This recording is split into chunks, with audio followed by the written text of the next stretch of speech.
What's going on, people? I hope y'all are having a great night.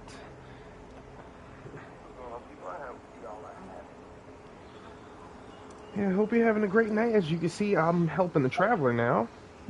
Said I would be. We're gonna keep Tevat safe together. Alright. Enable focus mode. Skirk story. To Bubu Pharmacy we go.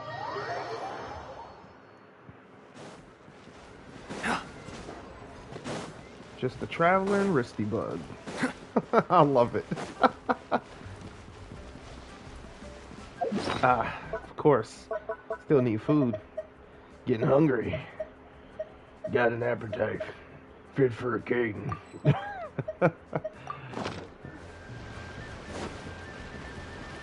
Alright, traveler, you take it from here. Oh. Baiju wasn't in his shop. Oh, you're looking for Dr. Baiju. He's resting today, but he said to send any patients to the back room. Ah, okay. Thanks. We'll head on through. Madam Ping? Look like Madam Ping, at least. Back room, huh? Again.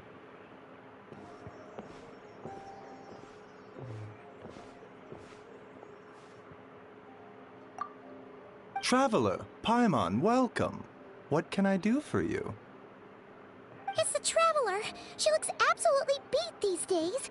She has these huge dark circles around her eyes, like she hasn't slept a wink. And she keeps spacing out. You have to call her name several times before she snaps out of it. What do you think it is? Is she sick?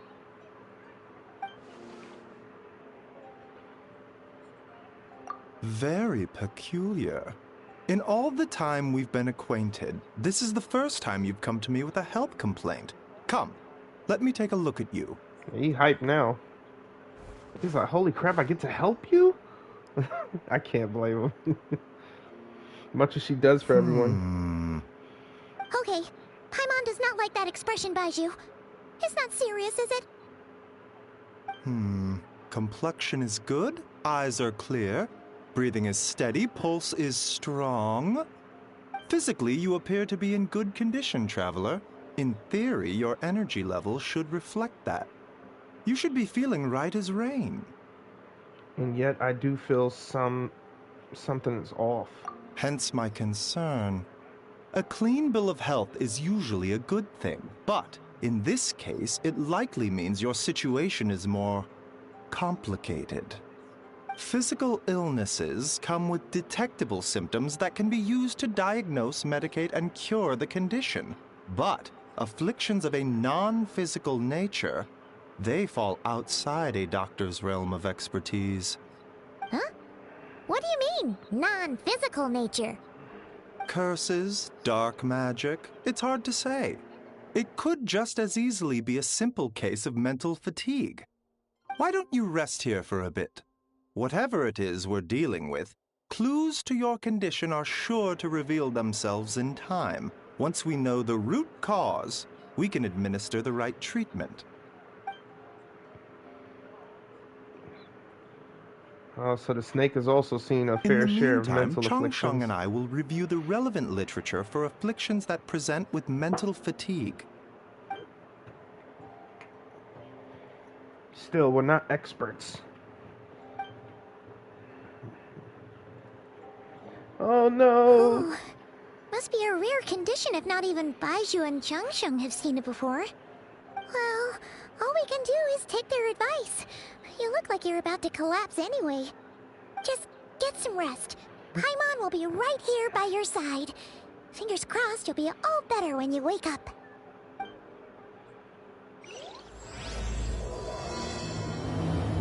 Whispers betwixt the stars and night. This is crazy. The Traveler's sick? This is a first.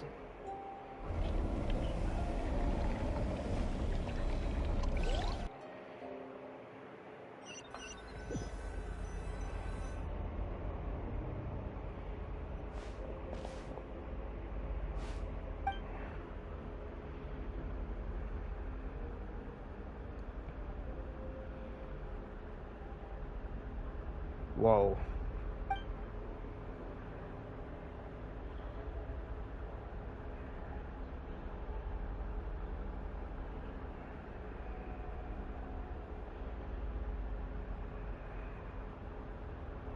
Like with Auroron.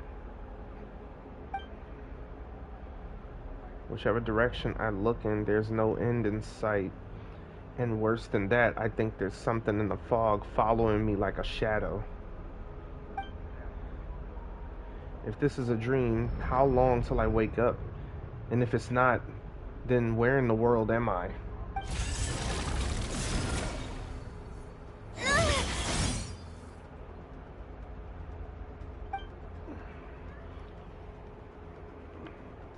What in the... Something just pierced through the fog and stabbed me in the back. But there's no blood. Did it go through her? There's a strange light coming from the wound. And I see this familiar looking spike retreating back into the darkness deep inside.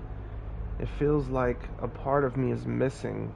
And now another wave of fatigue is washing over me. Is it pieces of her being?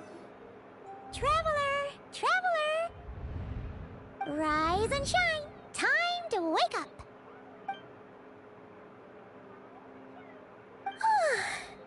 For once, you're making Paimon look like an early riser.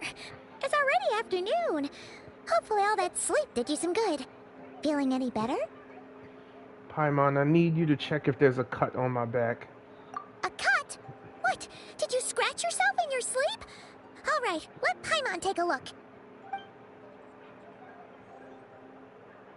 Nope, nothing there. Wait, did you have a nightmare? Okay, don't panic. Paimon heard that dreams tell us what we need by showing us the opposite. So, if you had a nightmare, maybe all you need is something to cheer you up. Come on, Paimon will treat you to something yummy.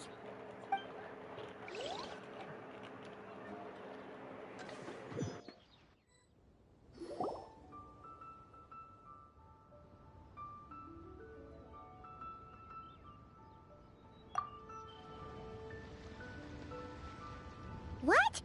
So, in this dream, you were trapped in a weird place with thick fog everywhere, and then a spike came out of nowhere and stabbed... Oh.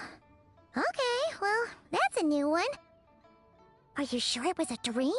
'Cause from the way you describe it, it sounds like you were really there. I didn't press fast forward, so no, don't do that. What? So, in this dream, you were trapped in a weird place with thick fog everywhere, and then a spike came out of nowhere and stabbed you in the back? Oh. Okay, well, that's a new one. Are you sure it was a dream? 'Cause from the way you describe it, it sounds like you were really there. But then again, you woke up right where you went to bed. And you were definitely in a deep sleep this morning. I don't know what to make of it either. Maybe it's just a very lifelike dream. Then, it's decided. Paimon will stay up and watch over you tonight. If anyone tries to mess with you, Paimon will beat him up.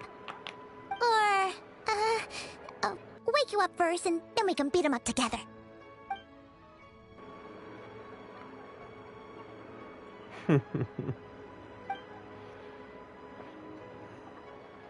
Paimon does try.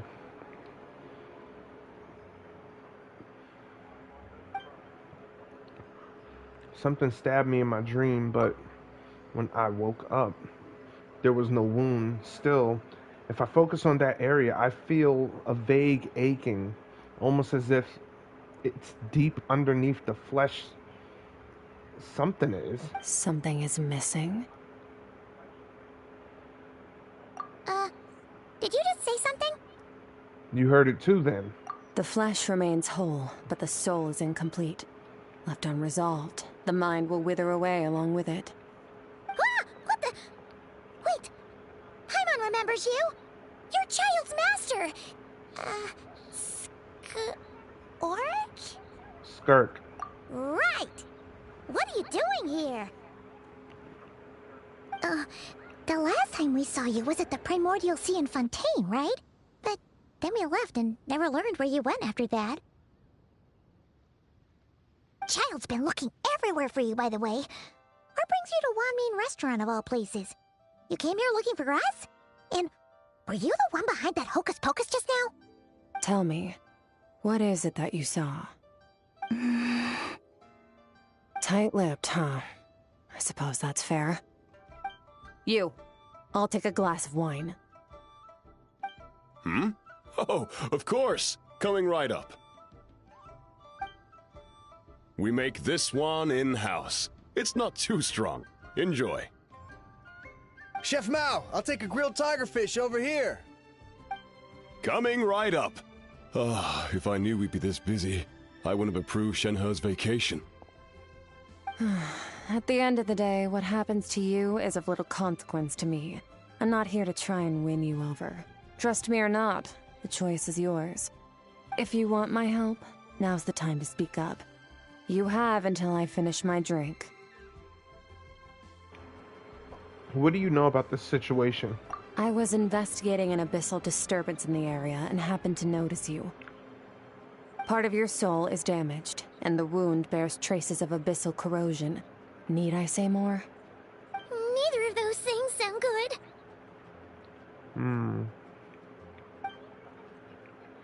Skirk seems to know something, and given what I've seen of her strength, I bet she can tell what happened to me. I don't know what her goal is, but in the moment at least, I don't think she has bad intentions. Well, should we trust her? What do you think, Paimon? She mentioned an abyssal disturbance. Maybe that has something to do with what's going on with you.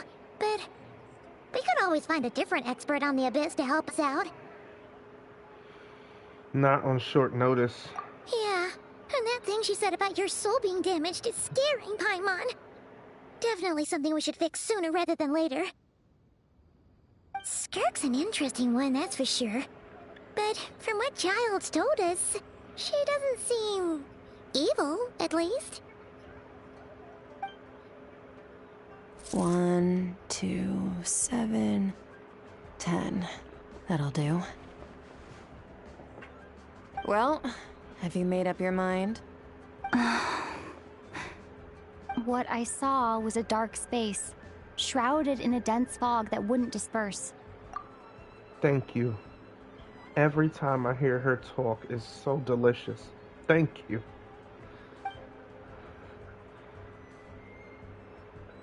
So that's all we know, Miss Skirk.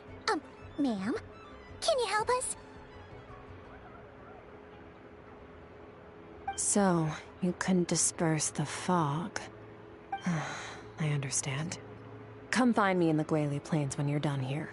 Oh, and I left cash for the drink on the table. Settle the bill for me, will you? Oh, okay. Huh? She disappeared!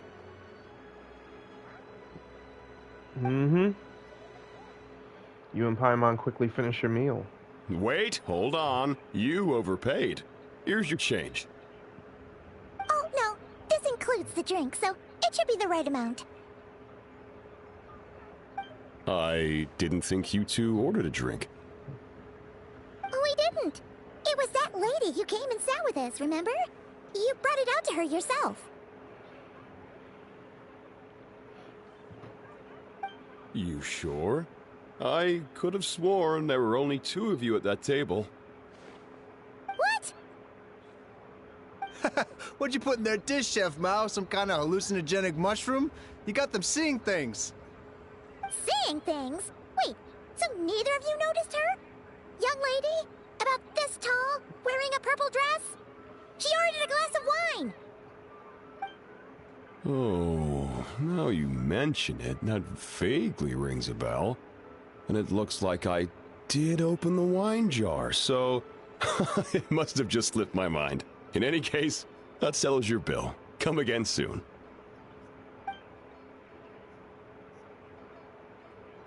Check, please. Hey, Lan. Coming. I love Lan. She's always there. Okay, what was going on there? It's like they didn't remember Skirk being there at all. She's not of this world. Even Paimon was half convinced we hallucinated the whole thing. But that Mora she left for us was definitely real. Oh, this whole situation is giving Paimon the creeps. But anyway, she told us to head to the Guili Plains, right? Let's not keep her waiting.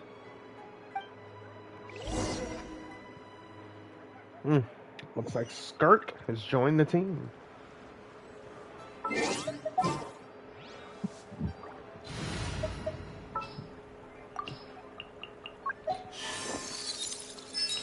I'll only demonstrate this once.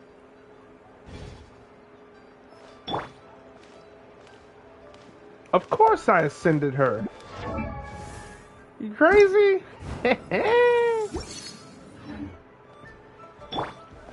Alright, Guili Plains it is.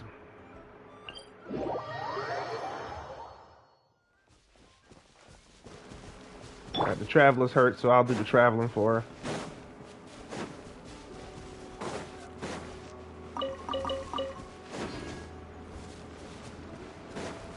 Oh, troublemaker downstream.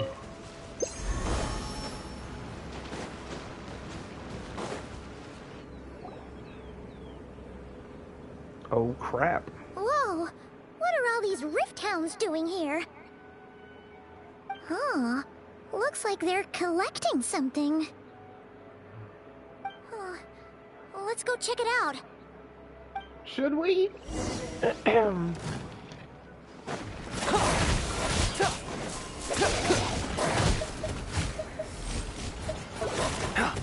Snap. Hold up. Oh, meant to do this. Yeah, there we go.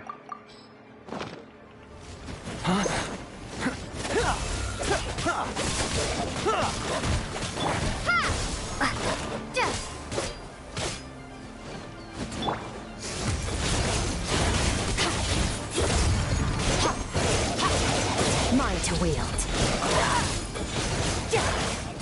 Oh man. If only I had Scarf here, I could do more damage. Oh my goodness, now he shows up. Scatter!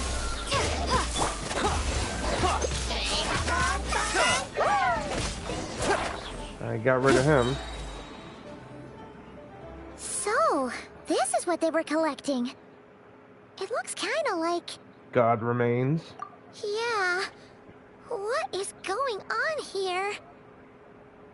From the moment they are born, all beings with great power have an impact on this world.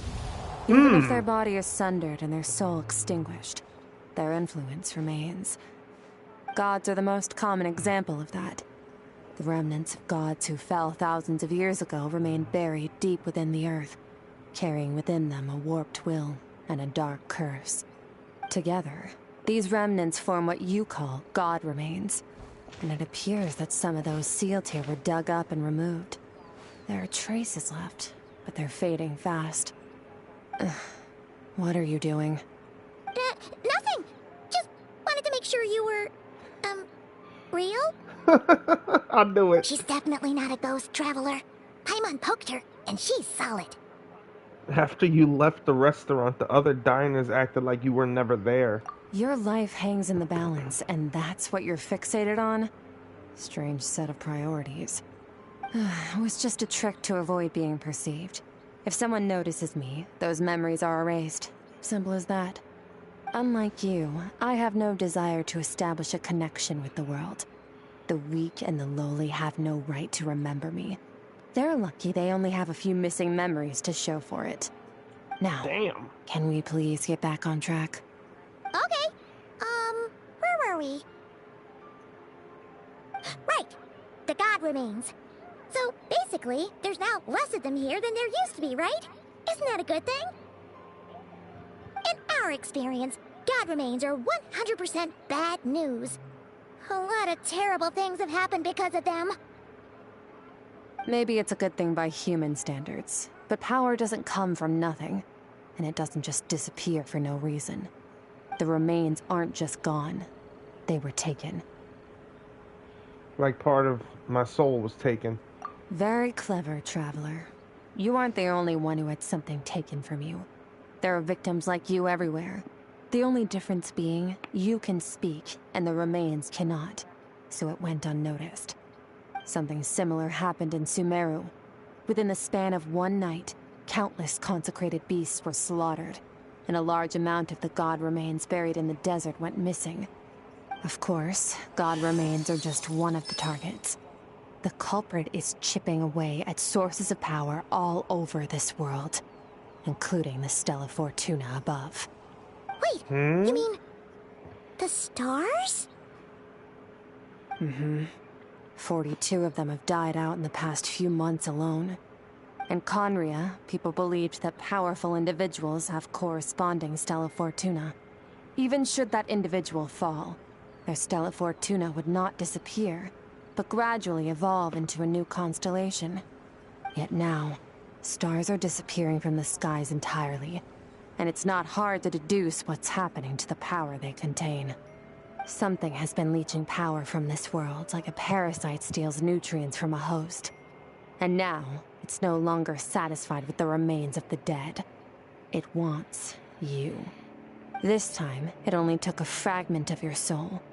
But next time, there's no telling how far it could go. Dang. But why me? No one knows. All I know for certain is this. Getting back what you lost will not be easy. Considering how much power this entity has stolen, it must be a god-level being by now at least.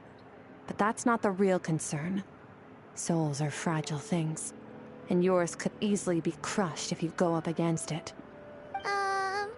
So you're gonna help us, right? We're going to help each other. You are my ticket to uncovering this thing's true identity. Well, great! You seem super strong, and you know a lot about the Abyss, so Paimon will take it. Thank you. Don't get all mushy on me. All I'm doing is helping you get back to normal after a sudden crisis. And I should warn you, getting mixed up with me can have unforeseen consequences. We're on very different journeys. You don't want to be in my debt, trust me. You help me uncover the truth behind this entity, and I'll help you recover what you lost. This is a transaction, that's all. You would do well to remember that. Now, come along. Yeesh! You'd think she'd be a little friendlier since she's agreed to help us. But nope, she's just like when we met her in the Primordial Sea. So cold. Well, whatever. If that's how it's gonna be, then she doesn't deserve our friendship. What she does deserve is a super embarrassing nickname. Ah, Paimon's got it. Frosty the Lavender Melon. Serves that Ice Queen right. Anyway, the important thing is that we get that piece of your soul back. So, let's follow her and see what sort of plan she's got.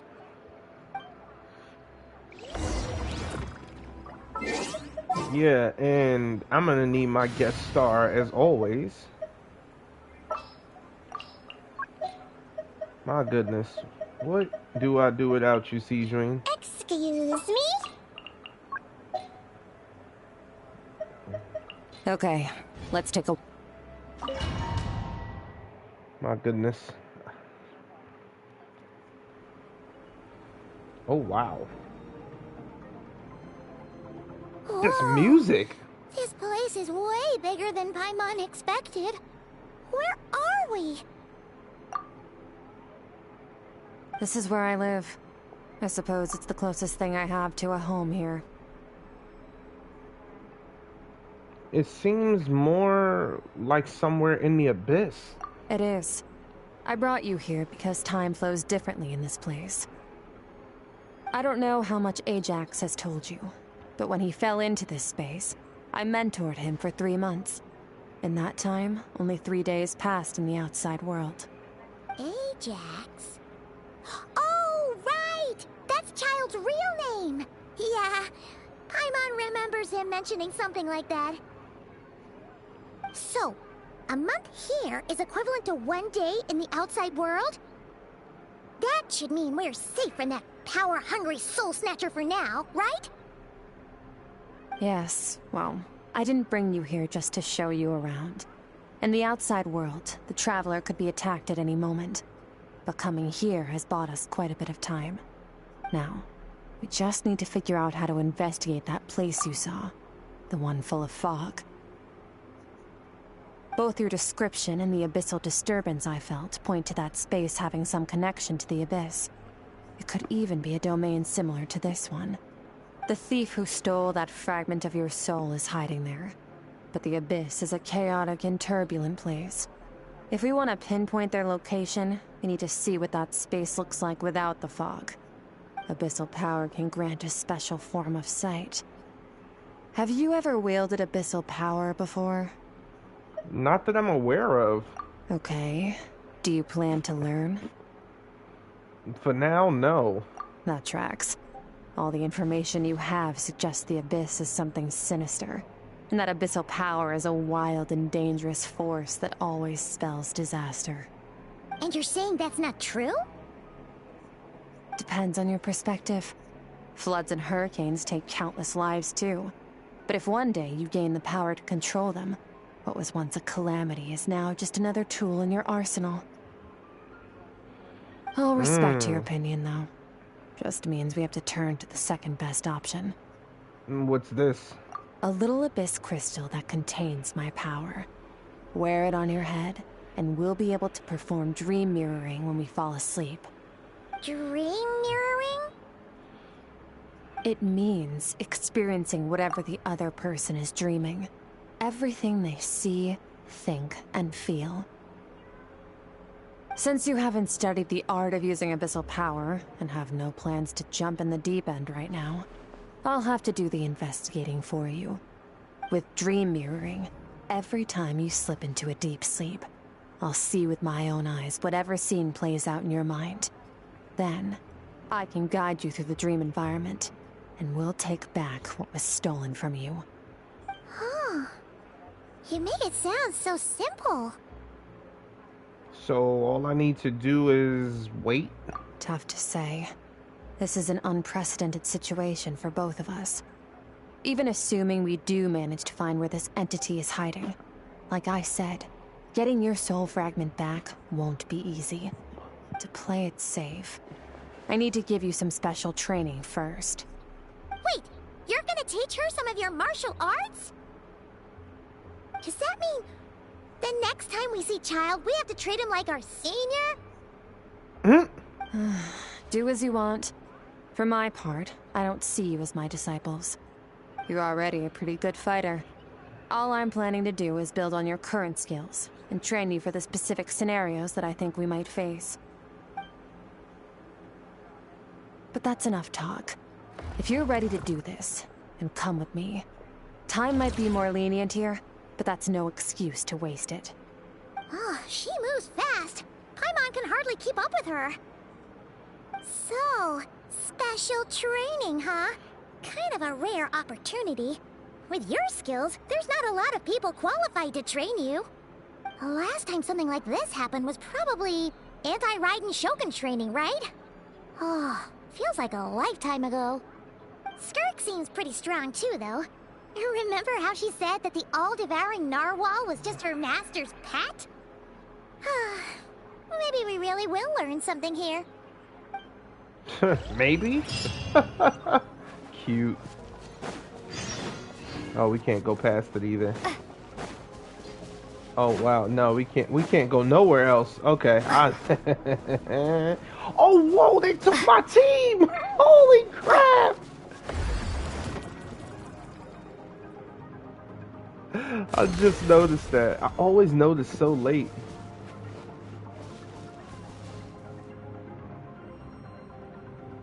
Wow. Definitely took us to a new spot.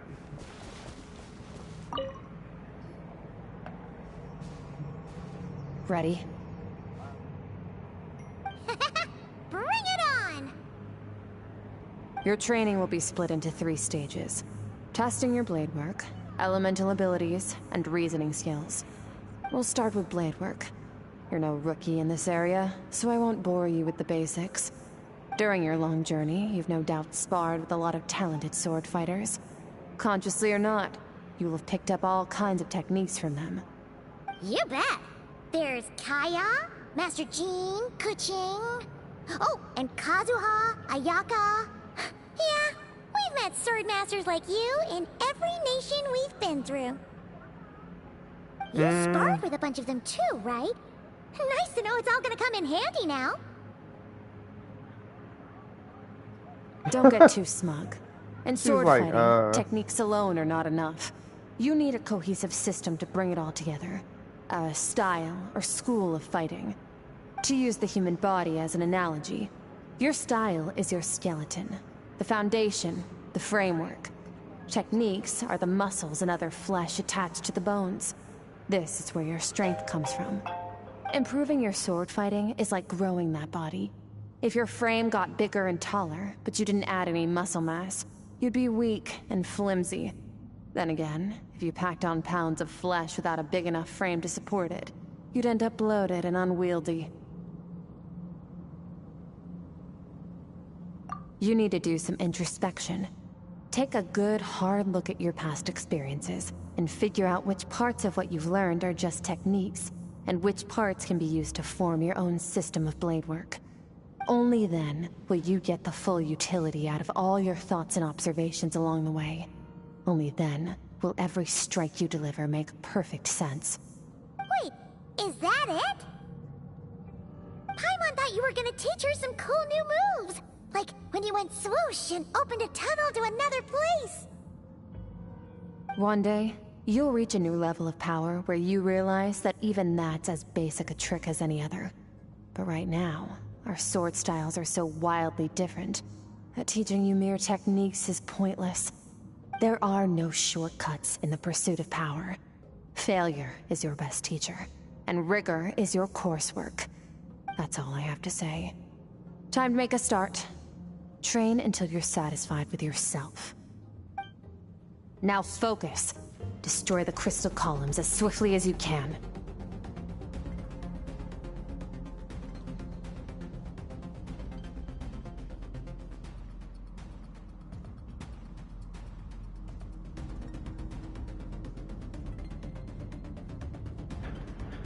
Had to step out the room. Come on, go over there.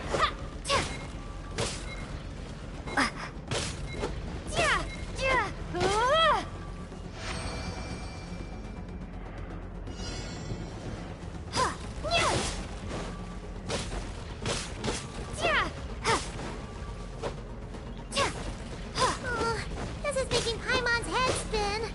Hang in there, traveler!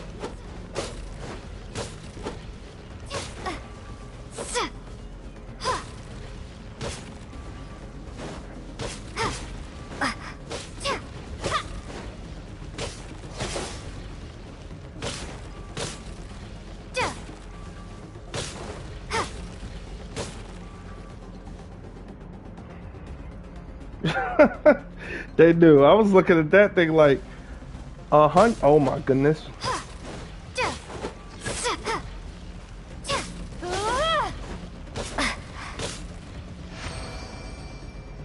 900 is insane.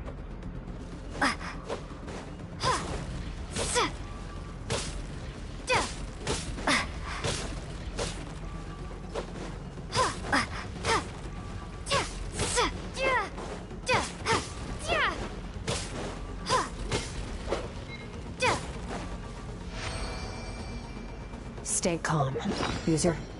I'm sorry, Skirk. I am so sorry. I did not. Ed, you have to keep it together.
That is not my sword. No, this is transforming my whole view of sword work. I'm using the same techniques as ever, but now they're having different effects. It's as if I've unlocked a hidden door in my mind. There's a wellspring of strength on the other side. In my mind's eye, I'm seeing images of the friends I've made in Tibet. Theirs are the sword styles and techniques I have come to know. This moment will be frozen in time. Cut to the chase. Consider a moment of true mastery that you've witnessed in another person, and ask yourself, what lies beneath the surface? What's their guiding philosophy? What's their state of mind as they maneuver their weapon? Now take that and practice it right away with speed, skill, and strength, over and over, until your hand is one with your mind. This is the only path to true growth. Step on up. Dance with the waves.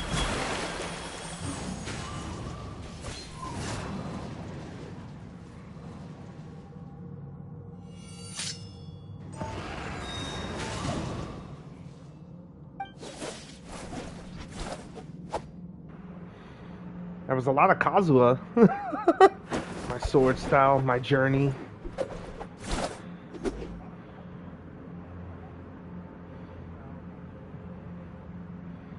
Don't know Paimon You start sleep. to tire.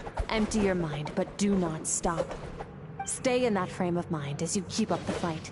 Get rid of all redundant movements. Imagine your sword is an extension of your own body. Wield it just as you wield your arms, hands, and fingers. 'Twas on a deserted, moonlit night that the hero approached the vile dragon's limpid lair. Rain Cutter! Feathers fleeting wet, the white heron treads water, a sight without flaw. Master of Inazuma Kamisato art Tachijutsu.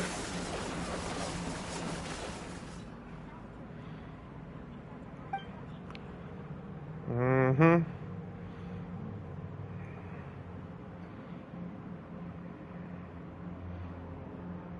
With each slash of the blade, I feel my strength increasing. I don't know if my weapon can contain all this power. I'm in the zone. Limitless power is surging through me.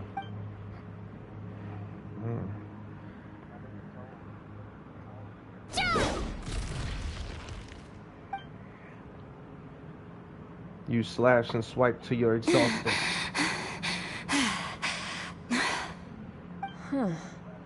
Looks like you've made some real progress. That concludes your training session. Awesome! Paimon knew you could do it! How do you feel? I'm fighting to keep my eyes open. As you should be. Time flies when you're training hard. You've actually been going for several days now with no rest. Yeah, meanwhile Paimon's had a whole bunch of naps. But you were so focused, she didn't want to interrupt you. Go get some sleep. I'll be doing the same very soon. Let's hope you see that foggy place in your dream, so I can get this investigation over and done with.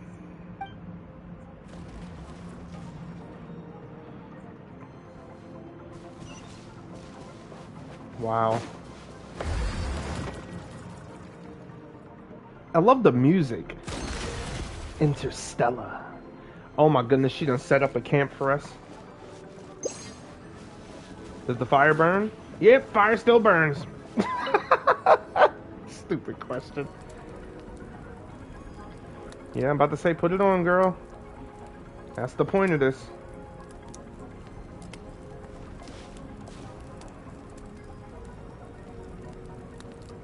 Probably gonna eat before she goes to sleep. That's smart.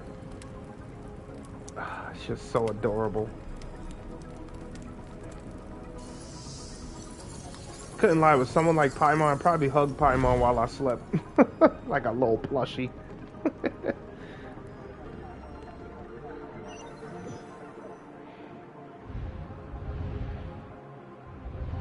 She's back.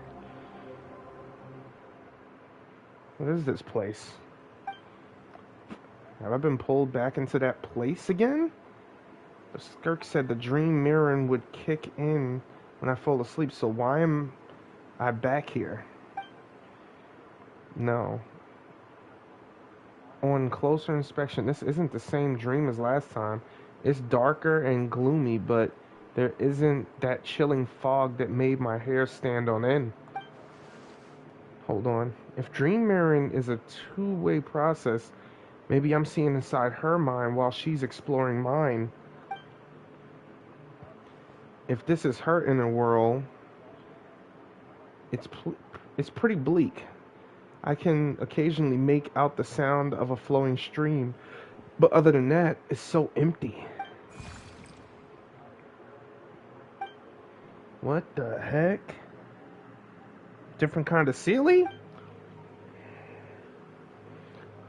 Strange looking creature. Where did it come from? I think it wants me to follow it. Might as well see where it leads.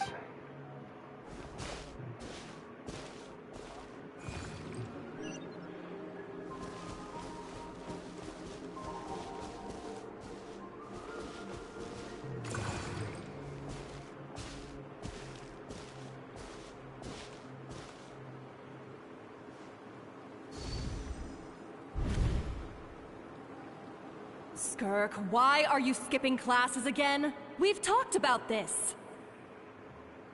'Cause he's a crabby old man, and he's a boring old man. I don't like going to his classes. Excuse me. You shouldn't talk about your teacher like that. It's very disrespectful.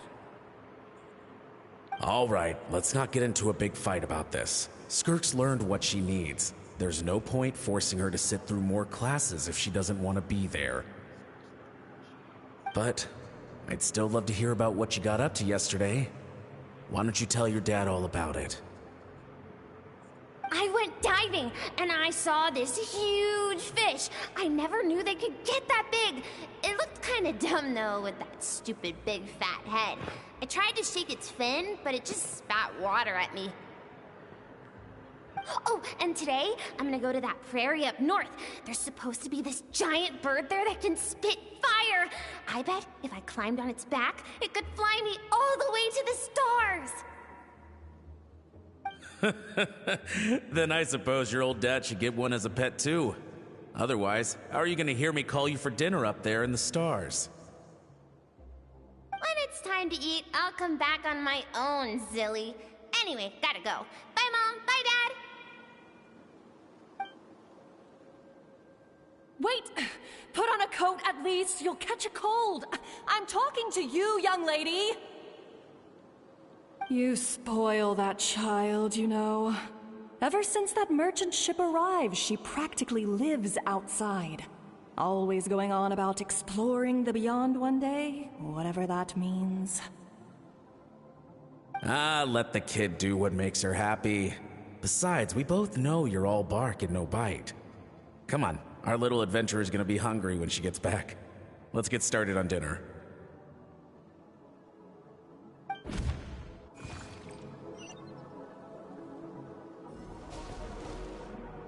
I'm out. What the heck?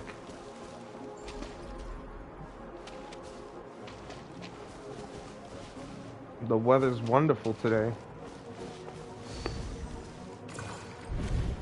The stars shimmer high above. But what lies beyond the stars? Mountains as far as the eye can see? An endless snowy plain? Or maybe buildings taller than the sky, like the people from the merchant ship said? I can't be the only one asking these questions. The universe is fascinating. If only I could meet some other people like me.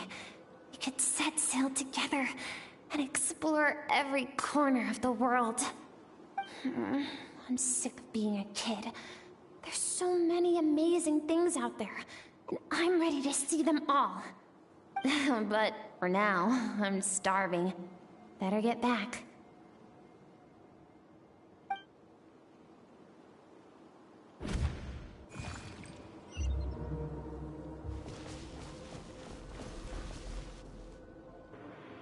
Huh? What's over there?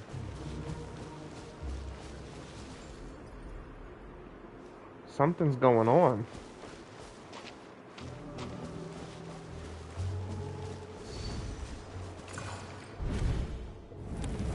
Don't let a single one of them get away! No, please, spare Why? the children! Stay back! They're coming! Run! Help! Eliminate the threat. Take them down. Don't be scared. Ah! This way! We'll never make it! Fire. There's fire everywhere. What happened? I told you we shouldn't have trusted these outsiders!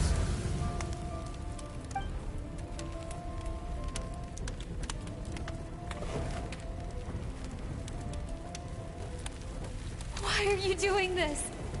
What did we do to deserve this? We welcomed you with our finest food and drink, showed you the best our home has to offer, gifted you cloth dyed by our own hands. And this is how you treat us? Run! Save yourselves! Captain, Zone 3 is clear and we have Zone 2 surrounded. Begin extermination. Remember the orders from upper command. No one is to be left alive. Rest assured, sir. We have enough munitions to annihilate these savages and burn their entire civilization to the ground. Good. The only ones who put up a real fight are that man and his wife, correct? What's their status? We shot the man in the ankles and the wife broke her wrist attempting to fight back. They won't be doing much more fighting. They're holed up in their home for now, but they won't last long. To prevent them from making some kind of last stand, we're planning to clear out the other zones first so we can send a bigger squadron to surround them. Well, well. Turns out some of these beasts do know how to use their claws. Now the threat these savages pose will be undeniable. Let them cling to what's left of their lives for a little longer. Once the other zones are cleared, I'll cut off their heads myself.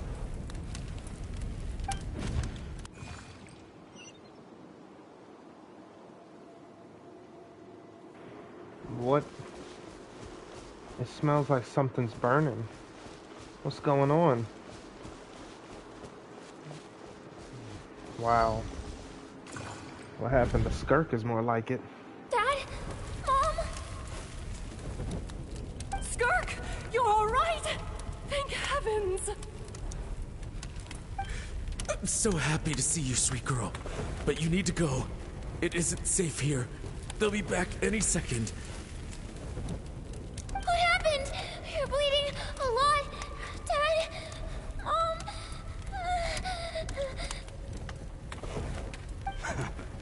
This is the place. Alert all units. Prepare to surround. Run, Skirk! Run as far away as you can! Don't trust anyone! Your dad and I, we're not afraid to stare death in the face, but we need you to survive.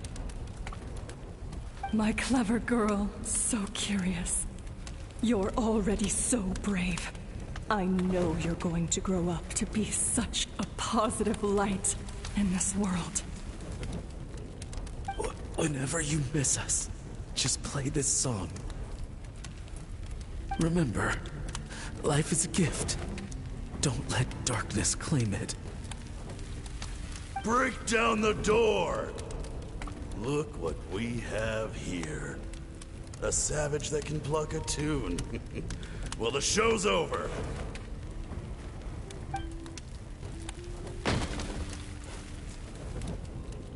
You! Stop singing! Shut it! I said shut it or I'll make you! Fine. Have it your way!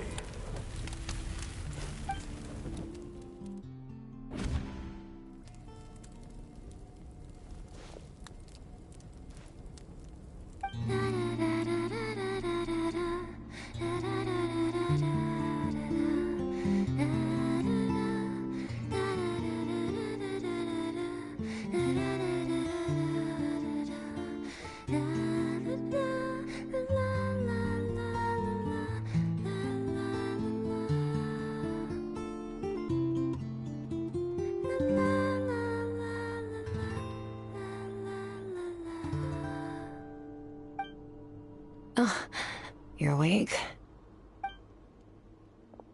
I found a few clues while you were asleep, but it's only a start. Now, time for the second stage of your training. This time, the focus is elemental energy. Come find me when you're ready to begin.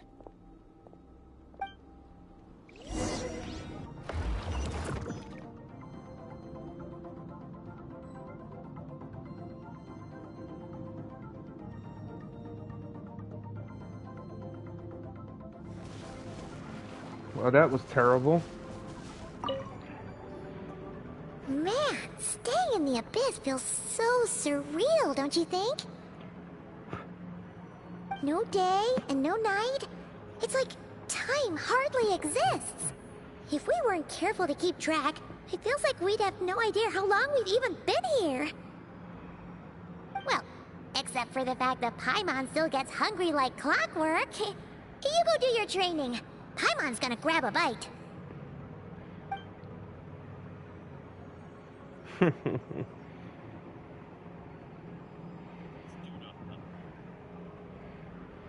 I'm ready to start.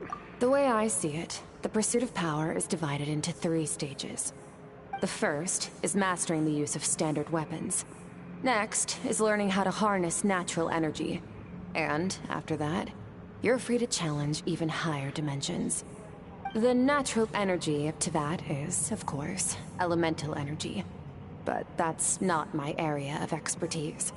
I draw from a different source of power. A different source of power? Abyssal power, yes. Also known as the power of the Void Realm. My master, Sertologi, is a true expert in that area. After all, he was one of the group of 5 that infamously stole the all-encompassing power of the Abyss. An act for which the people of Conria gave them the epithet, the 5 Sinners. The elemental energy of Teyvat, on the other hand, is derived from the power of the Light Realm. These 2 forms of energy exist in direct opposition to each other. Suffice to say, there's not much I can teach you this time. But there's something familiar about the power you use. It almost seems related to cryo in some way. A keen observation, traveler. Call it respecting local norms. The Abyss stands in direct conflict with the will of this world. So, to make my life easier, I disguise my power to make it appear cryo-like in nature. It's a technique I learned from some Conrian ruins, known as the 7 Shifting Serpent. If you ever change your mind about delving into abyssal power, I can teach it to you. I have the ability to purify abyssal power. So I've heard. You seem to have a knack for removing abyssal power.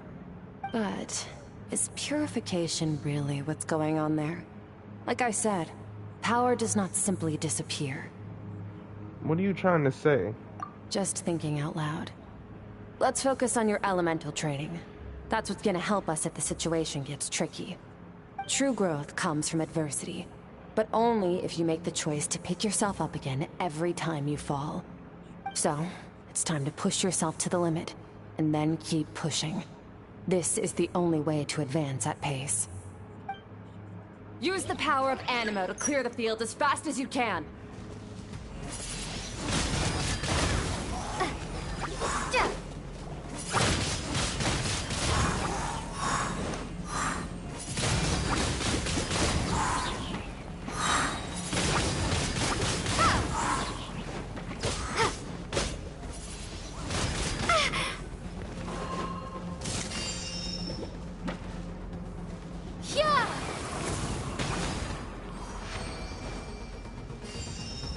Observe your surroundings.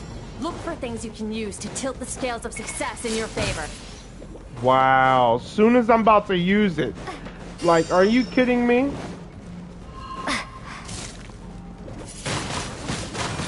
Bruh, what?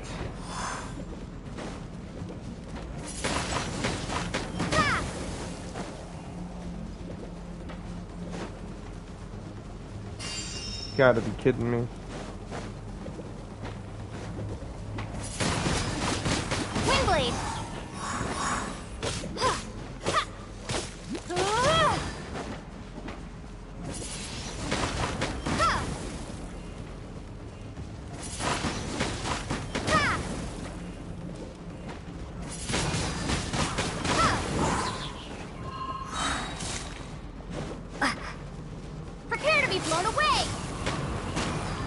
Tornado! Tornado! Windblade!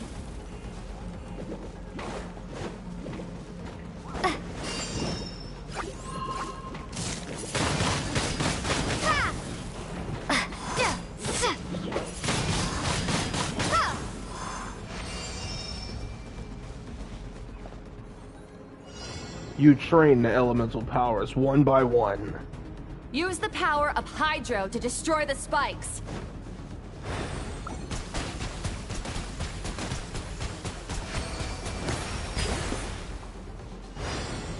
Faster. Don't give them a chance to strike you. You need to be quicker than you were in your dream. You can't afford another injury like that.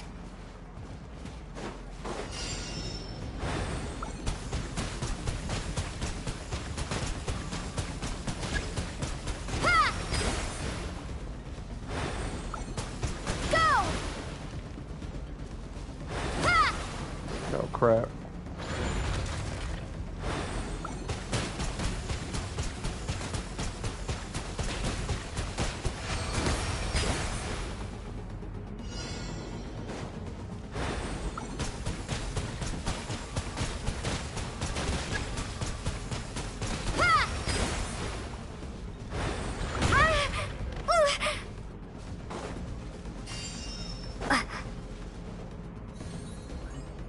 Oh, it's a real cooldown now. Okay.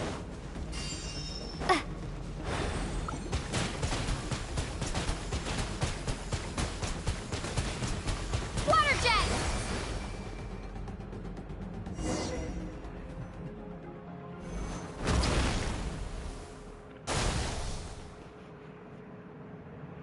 But I've never trained them all at once like this. You need to understand what makes you special. The ability to wield elemental energy without a vision and switch between the elements at will. It means your aspirations need no approval from the gods. Your power is not bound by the rules of this world. So be bold. Do not be afraid to chart your own path.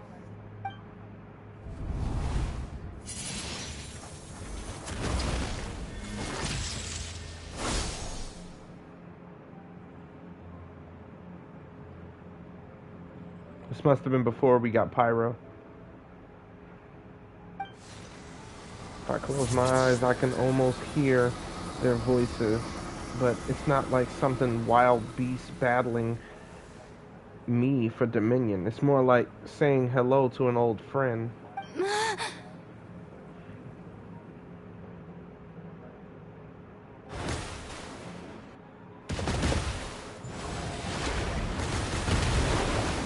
Very If only. good. It seems you've reached a deeper level of connection with the elements. How long has it been this time? I'm exhausted. Long enough for you to lose yourself in your training, which is a good sign. Relentless practice with the elements has drained all your strength, but it's also what allowed you to make progress. Get some rest. When you wake up, we'll proceed to the final stage of your training. They should allow the traveler to use these type of skills. If you wish to master the elements at a fundamental level, you must see the entire natural world. Nature in all its places and forms. That is part of what it means to be a traveler.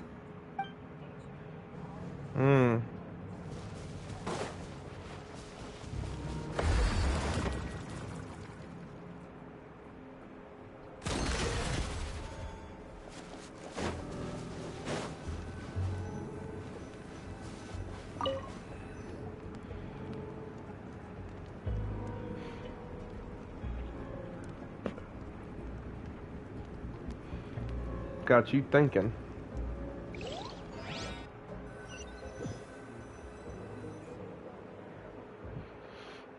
This place again.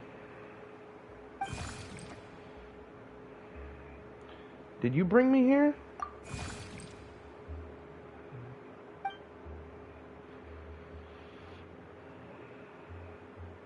No response. The strange creature just floated away. What is that thing? What is it doing in Skirk's inner world? And where is it taking me this time? It's time to find out.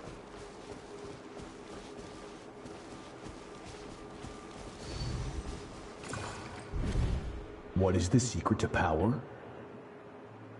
Longing, hatred, self-preservation. No, it is fear. The fear of losing those you love. The fear of watching your home burn. Fear of loneliness. Fear of death. Fear is the source of evolution. It forces humanity to adapt to their environment and overcome hardship. It is in the process of prevailing over our fears that we surpassed first ourselves and then the rest of the world. That fear is now part of you. It calls on you to evolve. And it is time to answer.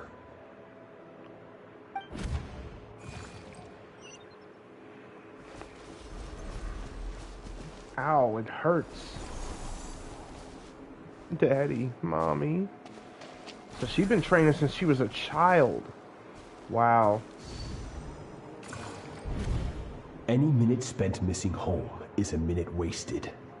Practice your sword work instead. Do not make me tell you twice.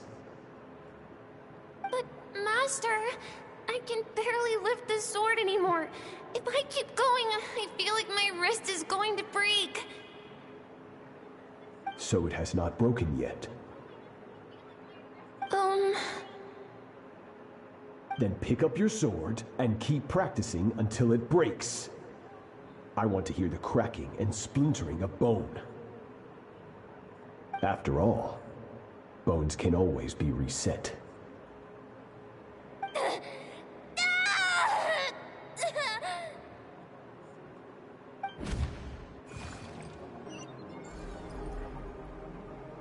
I can't breathe.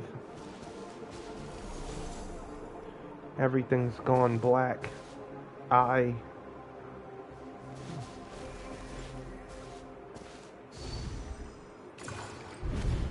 Good, Skirk. Once again, you survived. How do you feel? Cold and pain. These are signs that you are adapting to the abyss. Each time the flesh is torn and the spirit crushed, each time you claw back from the brink of death, you become stronger. I now understand why these people sought to destroy your homeland. Your potential goes beyond even what I could have anticipated.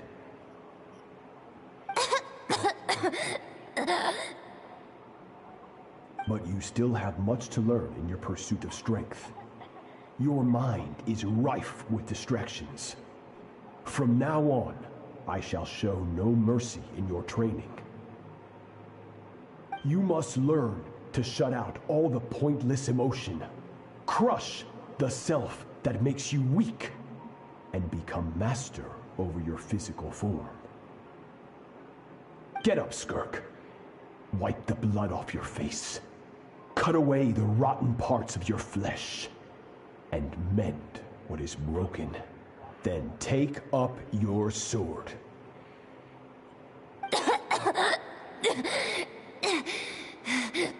Yes, Master.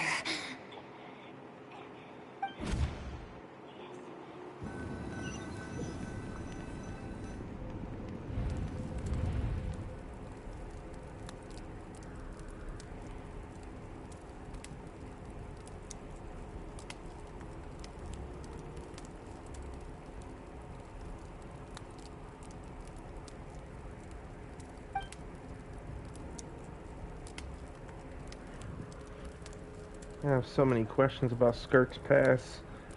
Where does she come from? What has she been through? You're up! Hopefully you got some good rest. Skirk said to tell you that she's ready to start the final stage of your training whenever you are. So, want to head over now?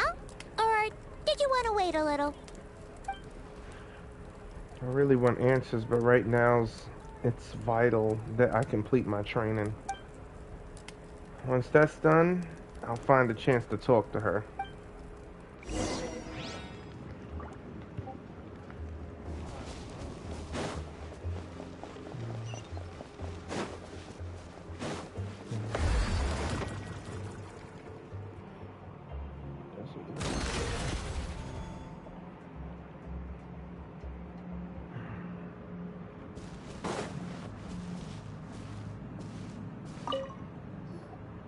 From your training so far, you have gained better command of the sword, and more control over your elemental abilities. Thank you. That's only part of it. Experience is the real teacher. Your journey, the friends you have made, the dangers you have faced. These have taught you more than I ever could. Now, it's time to focus on how you react under pressure. You must be able to think rationally, even in unpredictable combat situations. To simulate this, I'm going to attack, and you're going to block. Ready? Yes. Not bad. That defensive stance looks near unbreakable. Just like your brother. Oh, that reminds me. You still don't know what happened to him, do you?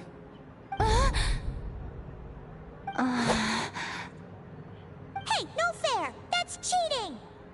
You think every opponent has the same moral code as you? You can denounce their deplorable methods all you want. But only if you live to tell the tale. The dead don't get to complain. Strong emotions will always arise in combat. Anxiety, anger, fear. But a true warrior is never at their whim. Only when you are free from the influence of emotion can you make the right choice, no matter the situation. Are you describing yourself? How amusing. Almost sounds like you think you know me. But you don't. You can choose your own path. We are not the same. Let's begin. Try to use reason over emotion.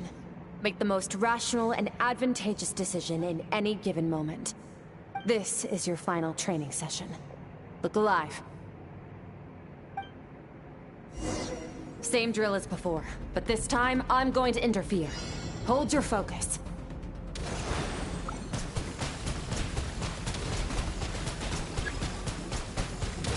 Water jet!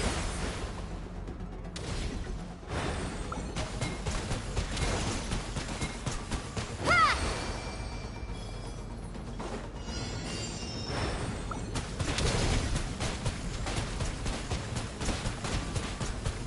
Go!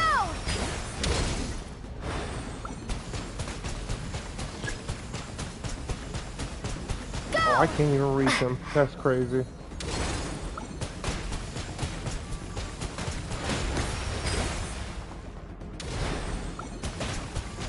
Water jet!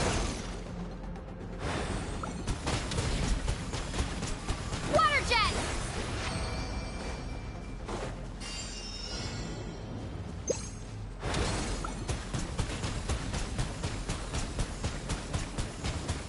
Water jet!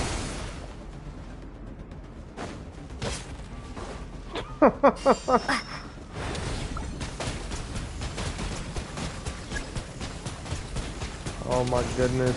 Sometimes it don't reach.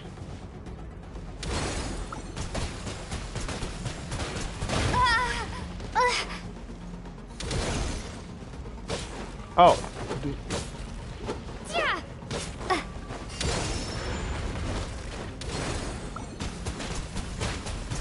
Go!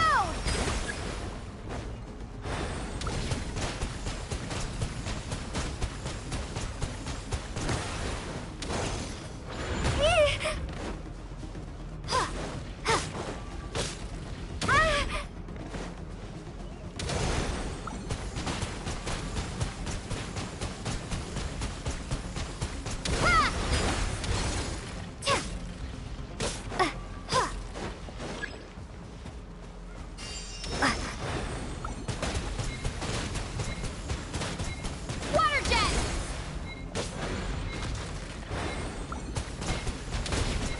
Go! Training round failed.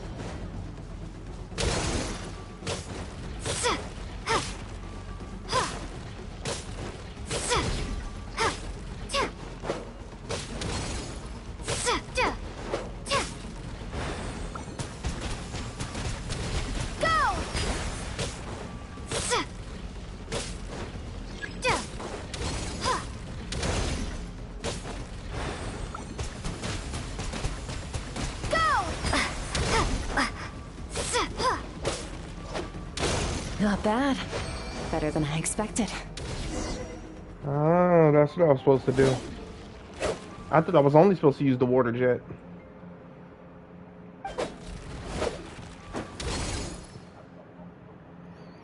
Okay. The battle is overwhelming, but if I can just focus all my attention on what my opponent's doing and how I should respond, it's almost like emotions take a back seat. You're getting the hang of it. The first step to controlling your emotions is controlling your mind. You want a unified train of thought. It all comes down to focus.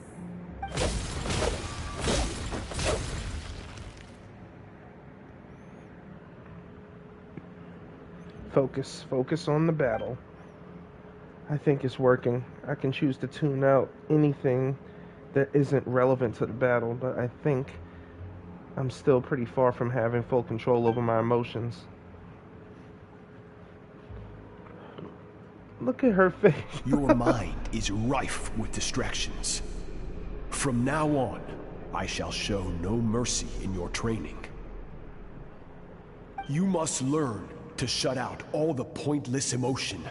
Crush the self that makes you weak, and become master over your physical form.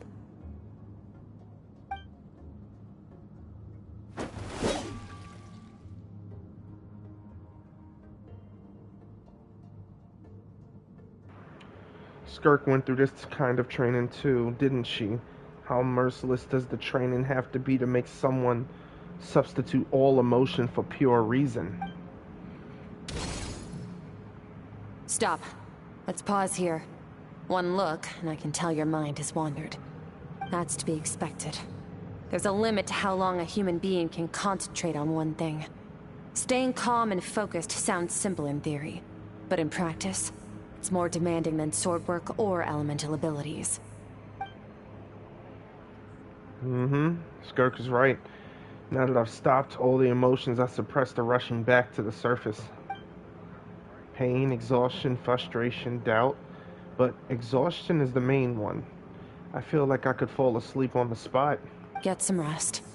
No point training further if you're already dead on your feet. Like I said at the beginning, the only goal of this training is for you to reach a point that you're satisfied with. You managed to push past your limits, which is a good start. You can be proud of that, and sleep well knowing that you've earned it. Wow. Gave us a medium chest, though. Exquisite. Oh, man. Training wasn't that good, obviously.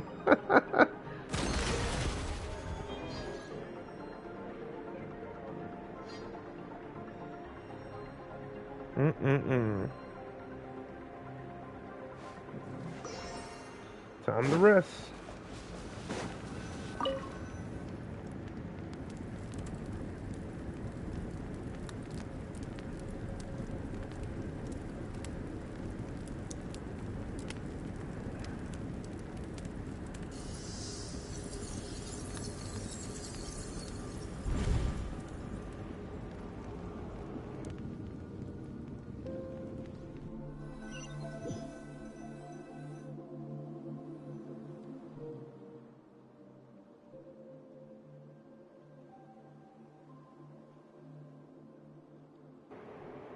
Looks like I'm back in Skirk's inner world. I don't see that strange creature this time. That strange creature. But I think I can navigate this space on my own, even without it here to guide me. I don't know how to leave, so I'm stuck here until I wake up. Can't hurt to take a look around.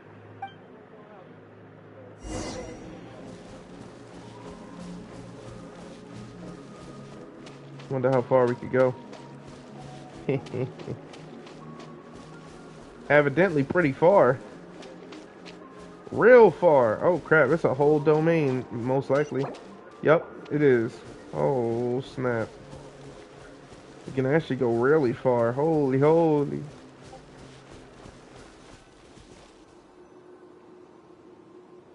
Skirk is amazing. She faced down that terrifying giant and cut its head clean off. Oh, she got hurt though, didn't she? I heard it was pretty bad. Yeah, well, that's a given. But the moment she was on the mend, she got right back to practicing her sword work. I heard Master suffered a grave injury once too. Lost an arm and a leg and still came back stronger than ever. Skirk's becoming more like him by the day. Incredible. I wonder if I'll ever reach their level. They're always so resolute, so unshakable.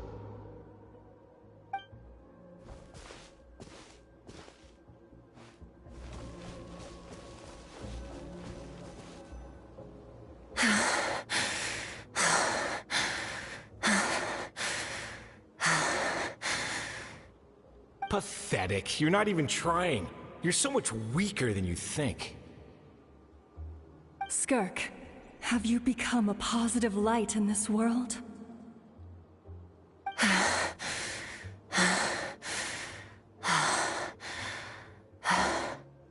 Do you even remember how many of us perished in that fire? How many bodies were left to rot on the scorched earth? Yet you alone live on. Keep your gaze fixed on your blade. You don't deserve to rest. I have so many questions. I just want to jump in a spaceship, explore the whole universe, and get answers from the stars. I just need to wait till I'm grown up. Then, I can do anything. Now, you must bid farewell to who you were in the past, and become someone stronger. Run! Skirk! Run! Only death awaits us here. Keep running, and don't ever look back.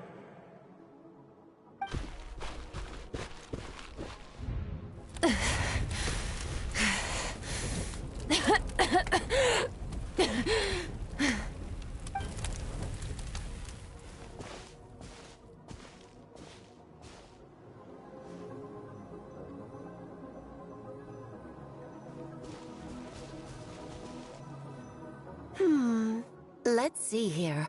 First things first, you need a new identity. Going around telling people you're from somewhere beyond the stars won't do, now will it? How about saying you hail from beneath the earth instead? As the Conrian saying goes, venturing out into the universe and down into the abyss are the same in that both are braving the dark unknown. Well, I'm a visitor on this planet, so I'll follow the rules. Ah, splendid. That saves me quite a bit of trouble. Let me offer you a piece of advice in return, although it might not be what you want to hear. I know the pursuit of strength is important to you, but taking a moment for yourself every once in a while is never a bad idea. Ignore her existence for too long, and there will come a day when you can no longer hear her voice.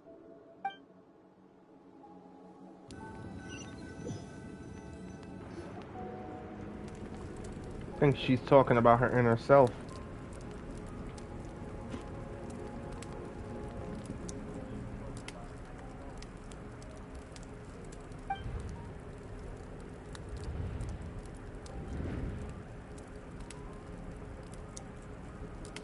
The dream is over. I can hear the crackling of fire in the distance, and there's a fragrant aroma in the air. Grilled meat? You're awake! You must be starving, right? Ta-da! A barbecue feast just for you! I am a little hungry. No, I'm starving. Of course you are!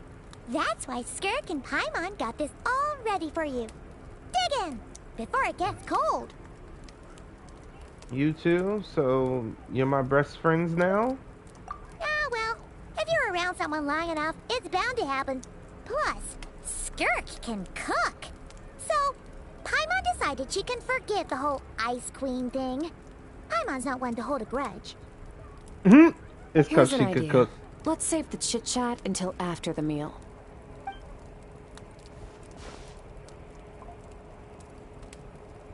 My goodness. Ugh, so full. I haven't had Okay, shish kebabs in a minute. It's Paimon's turn to sleep now. Wake her up when it's time to go.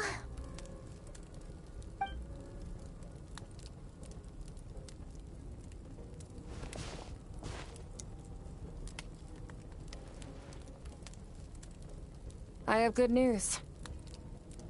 First, your training is complete.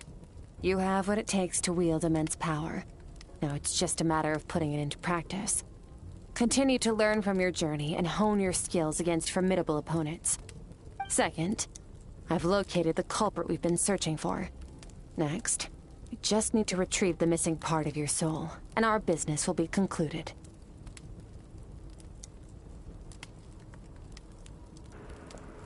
Thank you. That was faster than I expected. When Ajax trained with me, he once told me he was bursting with questions. So I allowed him to ask me 3 of them before he left. You and I may never meet again, Traveler. So if there's anything you want to ask me, now's your opportunity. Just like Ajax, I'll answer 3 of your questions. After spending time in Skirk's inner world and witnessing her memories, there are many questions I have to ask. Are you really from Teyvat? Okay, not the angle I was expecting. What makes you ask that? I'm sorry I didn't tell you earlier, but while we were dream mirroring, I think I saw your memories.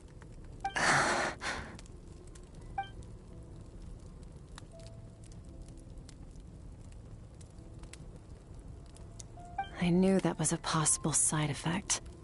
Closed off my mind to you for that exact reason. Even with the dream mirroring, you should have seen nothing but endless darkness. So Skirk didn't share those memories with me on purpose. In fact, she tried her best to keep them from me. Speaking of endless darkness, on my first time there, that was all I saw until that strange creature appeared. Whatever. Must have been a flaw in my execution. I shouldn't be too surprised. Due to some recent circumstances, my self-control has been lacking as of late. Since you've seen what you've seen, there's no reason to hide the truth. All I ask is that you keep it a secret. No, I'm not from Teyvat. I'm from a different planet. And there was a time when I journeyed through the stars. A lot like you in some ways. Like me? Do you mean you're also a descender? No, we're different in that respect. You're influencing the fate of this world. But me, I'm just passing through. Several hundred years ago, my master, Sertologi, opened the border between worlds and sent me here. But this is not my home. And one day, I'll return to the vast unknown of space. So, there you have it. On to your second question.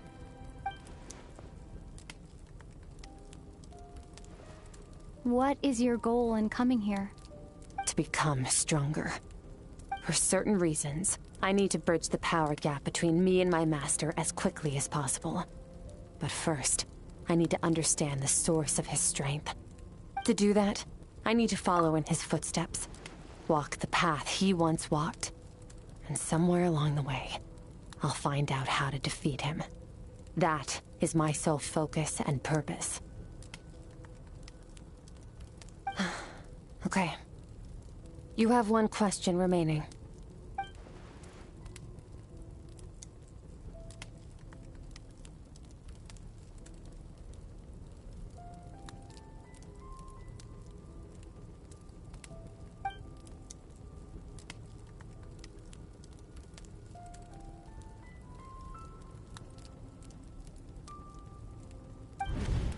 You make it sound so easy.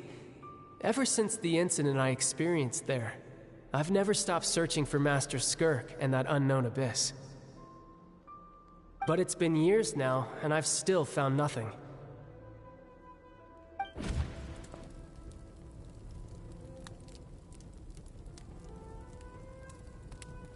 Well, your last question? You know Child is looking for you, right?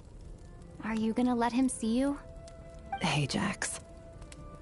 His situation is different than yours.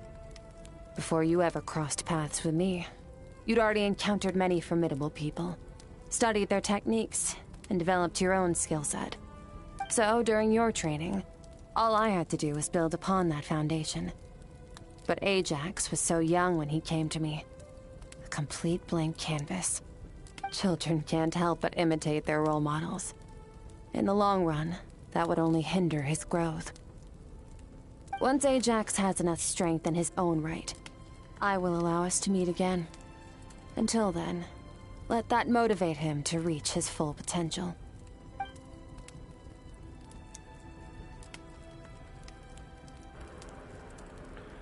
That was a calm and calculated answer.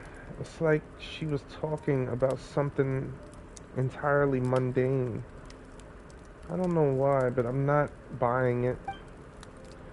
She makes it sound like the decision has everything to do with Child and nothing to do with her, but what does she actually feel about it? The Abyss is completely silent. This domain must get lonely after a while. Not to mention, she said it's been hundreds of years since she arrived in Teyvat, and even longer than that, if you account for how slowly time passes here. Unlike you, I have no desire to establish a connection with the world. The weak and the lowly have no right to remember me. They're lucky they only have a few missing memories to show for it.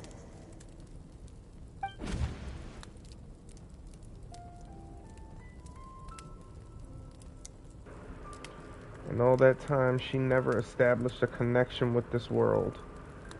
Was it really just because she looks down on the weak? I doubt she'd give me a straight answer if I asked. Besides, I already used up my 3 questions. She was happy to give me cold, hard facts, but I still feel like I haven't heard her true voice. Wake up your companion. It's time to go. Oh, and everything I just told you. Best keep it a secret from her as well.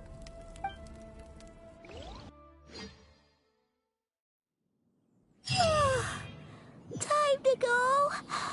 Oh, finally. Where are we headed? Just follow me. I'll open an abyssal rift close to the culprit's location. It will take us to where he's hiding. Wow. Back to regular old Hilly.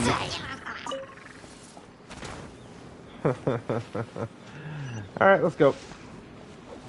Oh, that's a grip away. Are y'all really attacking me? Did y'all forget?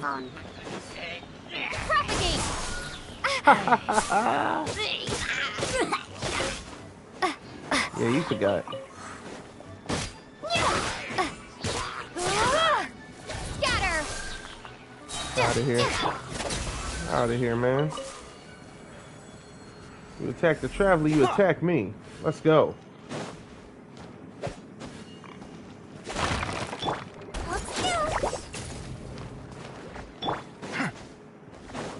Mm-hmm. Alright, now let's roll.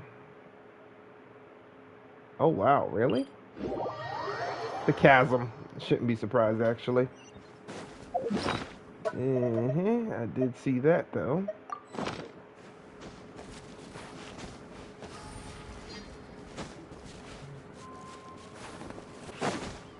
Didn't even need to climb.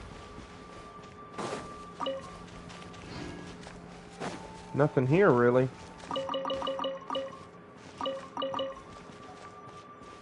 Huh. Oh wait, actually, now that I have my healer, I could use that, and it absolutely did nothing.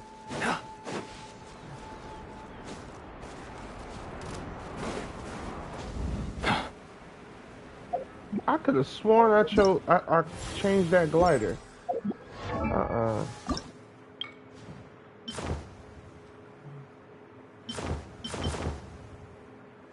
There we go. Wait, this is near the chasm, right? Mm-hmm. Yes. If we enter from here, we'll be able to reach that place from your dream. You have some experience with abyssal domains by now, but still, this is someone else's territory. Best to proceed with caution. Don't worry, Paimon's an expert at hiding behind other people for safety. Oh, but, that means you need to stay safe, traveler. Let's teach this thief a lesson. All right. Remember your training. Time to put it to use.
So yeah, this was during Fontaine. I almost forgot.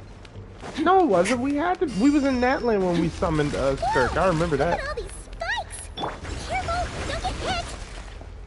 You know what? Paimon's just gonna float behind you. Come on, you got this.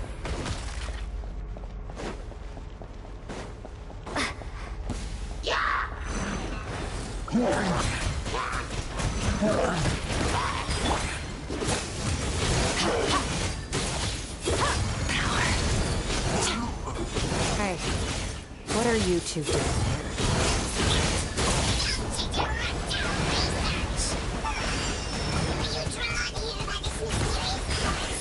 Dusty, like an abandoned house. Let's press on.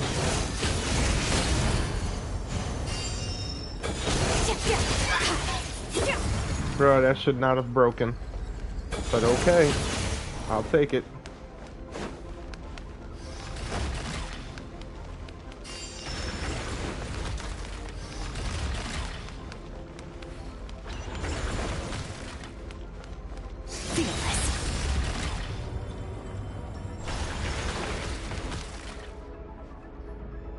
Oh, looks like this is a dead end.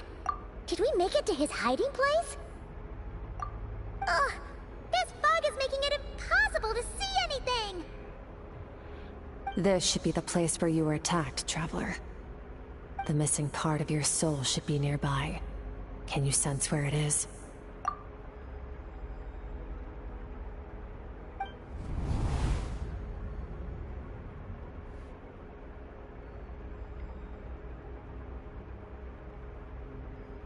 Nothing exact, but I know it's nearby. Our opponent must have covered his tracks just in case. Otherwise, you should have sensed it much more strongly. Hold on! Look! The spikes are back! Stay calm. Let's hold back a little. Give our enemy some wiggle room so we can see what we're dealing with. If you're too reckless, you might be playing right into his hands. Our enemy took part of your soul for a reason. It's likely he integrated it into his attack somehow. If we're smart about this, we can track it down.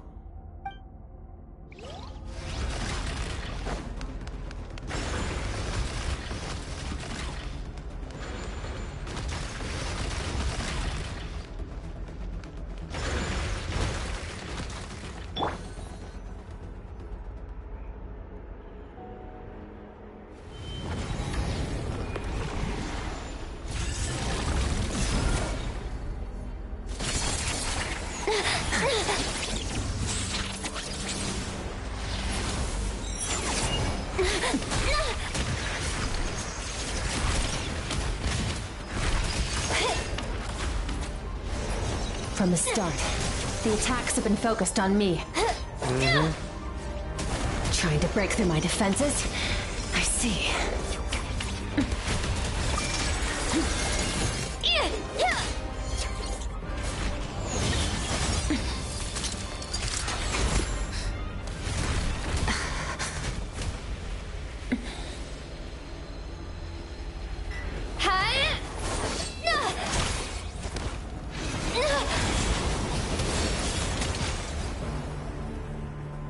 You alright?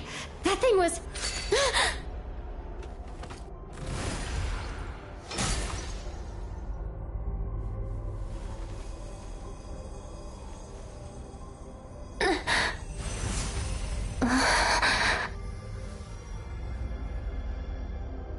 There.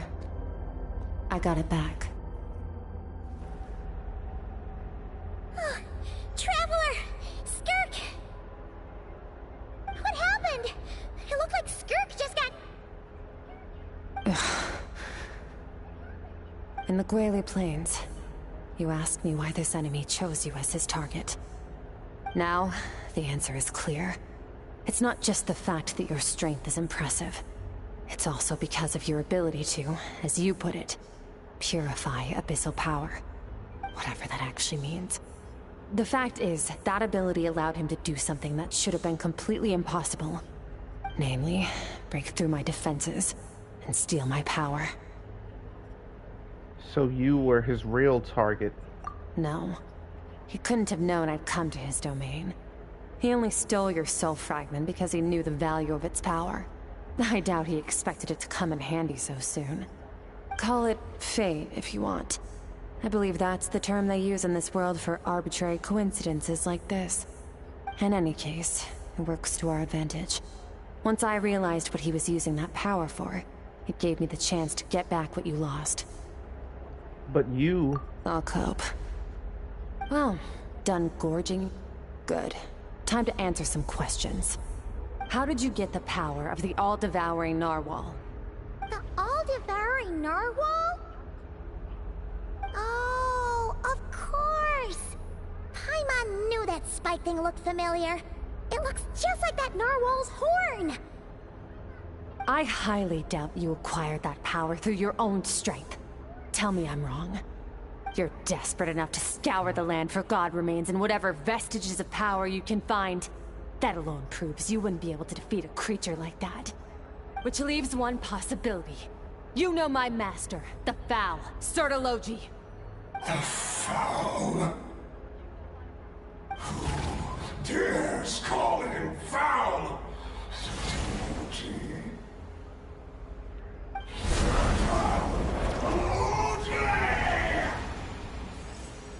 What's wrong?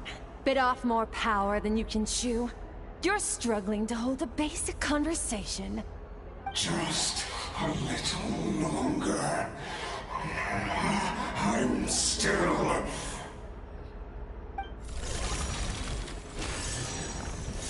Look! It's back! Those obsessed with power will let it devour them before abandoning their pursuit. What should we do now? Keep calm and use reason to decide the best course of action.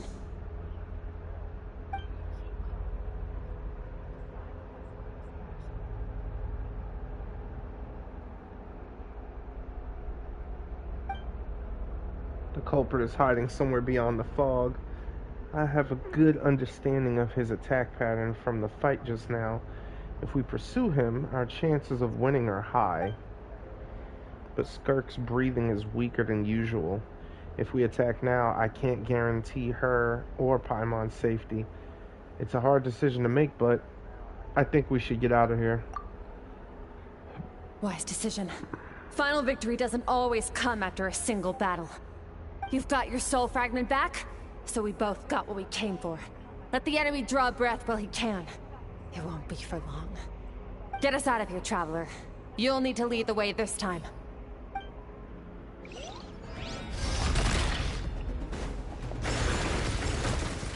Oh, snap, really? Is your shoulder gonna be okay? The wound is minor. It'll heal in no time. You should focus on getting out of here alive instead. Uh-oh! Falling spikes! Run!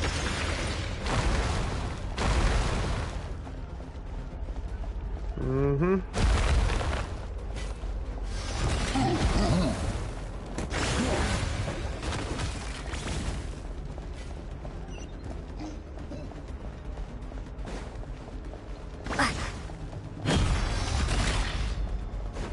Watch out! Looks like this place is about to collapse!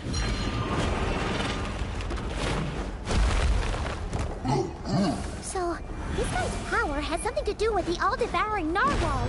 Did you know that all along, Skirk? I had my suspicions. That's why I decided to investigate in the first place. But suspicions only get you so far. I needed to verify it for myself.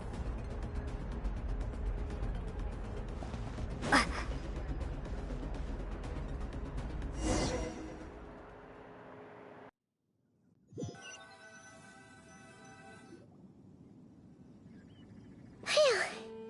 Oh, I should be safe here, right? I no longer sense his presence. Can't have followed us out of that abyssal domain. Weaklings like him will find that my power is not so easily controlled. He won't be leaving that place until he's managed to digest it. The all-devouring narwhal? You seem surprised. I suppose that's fair. You've seen but a fraction of what that whale is capable of. That gaping maw could swallow a planet whole. It's called the all-devouring narwhal for a reason. Devouring is what it does best. It can extract power from anything, dead or alive, as long as it manages to make physical contact. Yeah. When we had our run-in with that thing, Neverlet mentioned that it has an instinct to devour. Your dragon friend recognized the nature of its abilities and used the power of Hydro to protect you. That worked because it was in a satiated state, so it was somewhat less aggressive than usual. It's a different story when it has no more power to feed off of. That's when its true voracious nature kicks in. It could devour everything on the planet in that state, which is why I cast it into that void space. But I hadn't counted on there being anyone left on this planet capable of wielding its power. To me, that says he must have encountered the whale a long time ago. Meaning, he must have known my master. Yeah, hearing you say the foul definitely got a reaction out of him. Exactly. It told me everything I needed to know. Hence why I said we both got what we came for. And I believe that brings our transaction to an end. Now that you're whole again, you can get back to your own journey. I'll handle the rest of this situation myself. No way! We can't leave now! Something was stolen from you because of us! We have to help you get it back! This isn't my first taste of failure or losing power. When you fall, you get back up again and become stronger. That's how it is. But what if that monster finds you before you're all better? Plus, how are you gonna get home? It's not like you can just go swoosh and open a door to the abyss again. Not without your full strength. So, sticking with us for the time being doesn't sound so bad, does it? It's not out of pity. You said I don't want to be in your debt. Well, I still am. Fair enough. Then take this. What is it? The bag of Mora. Nothing in this world is free. I know that much. I'll leave the planning to you. Hurry up and decide where to go. We shouldn't linger. We should take Skirk somewhere she can rest. But where? Paimon gets the feeling Skirk wouldn't like being around a lot of people. Oh wait! Baizhu said we could rest in the back room of the pharmacy, didn't he? Let's head there! He'll know something about Master. I'm sure of it. Next time, I need to be ready. How's your shoulder? Fine. It was just a scratch. It'll take time to recover my strength, of course. But adapting to situations like this is nothing new for me. Your outfit looks different. Oh, this? It's a star crystal suit. Abyssal energy is scarce in Teyvat. Wearing this helps me access it more freely. It stores concentrated abyssal energy that I can draw from on the go. When the energy runs out, it reverts back to its original form. Alright, let's go. Found somewhere to rest. Well, lead the way then.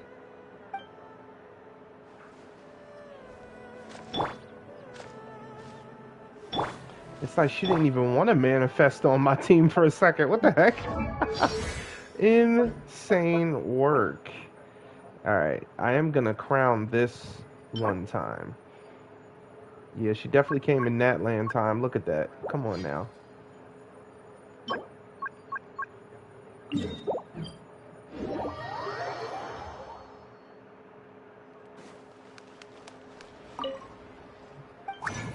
Might as well.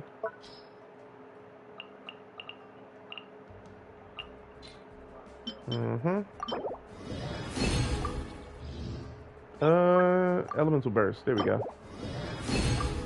Alright. How many crowns do I have again? Oh, I have 4. Alright, this ain't gonna hurt then. Especially for a powerhouse. Yeah, I don't regret those. Alright. Yep. Now that'll really slap up something crazy. And I'll get these up one day too. 100% of her attack. Now I just need more attack. Alright, let's get Skirk somewhere.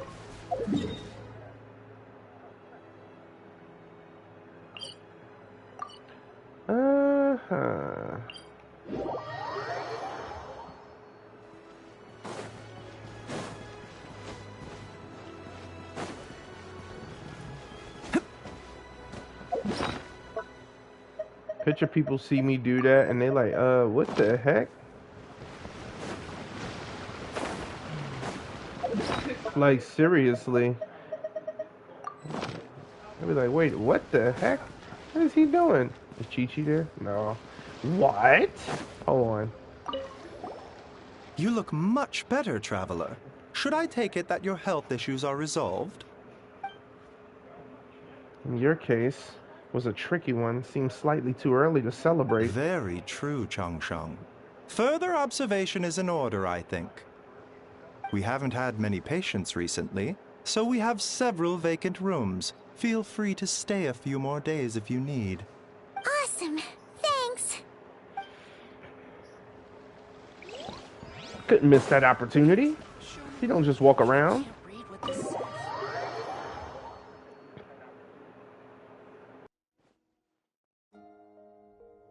Huh. This bag from Skirk has a ton of Mora in it. Does she have a job or something? Wait, no. After what we saw at Wamin Restaurant, that seems impossible. Can you imagine? It would go something like... I'll be collecting my paycheck now, boss. Oh, sure thing. Wait, who are you? Have we met? Can't hold a job if you make everyone forget about you. So, what did she do to get all this Mora? Claimed some buried treasure, took care of a few monsters that were causing trouble. Nothing untoward. It's safe to use. Ah! You heard all that? A sonorous voice like yours is hard to miss. I wouldn't be surprised if the sound of it traveled to the nearest mountaintop. Then, did you by chance happen to hear Paimon's little, joke earlier? You mean when you called me Frosty the Lavender Melon? Guess you did, huh? No. Sorry. Paimon totally misspoke just now. She didn't say that at all. It was, a Paimon lookalike. Yeah, she's a piece of work, that one. Always impersonating Paimon and giving people weird nicknames. Okay, fine. The truth is, Paimon didn't like you all that much at the start, but things are different now. You helped the Traveler in a big way, so what do you say? Friends? Ugh. I noticed there was only one bed. Go ahead and get some rest. Wait, what about you? I don't get tired, and I don't need rest. I'm going to practice my sword work. That should help me regain some strength. But your shoulder... Hey, don't just leave! Whatever. Let her tire herself out. She'll come back eventually. Let's get some sleep, Traveler. That comfy bed is calling, Paimon.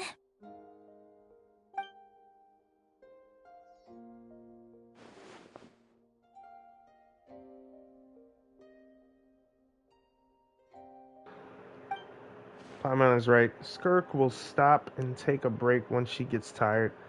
I hope. I should just get some rest.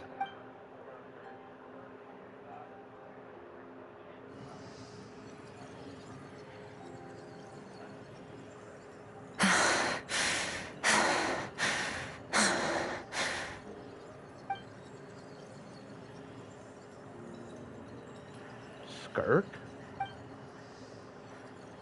Of course she's acting like she didn't just get stabbed in the shoulder. Something's off with her.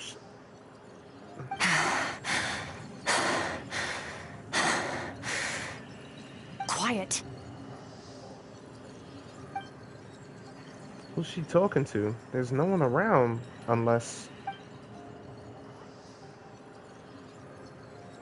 Do you even remember how many of us perished in that fire?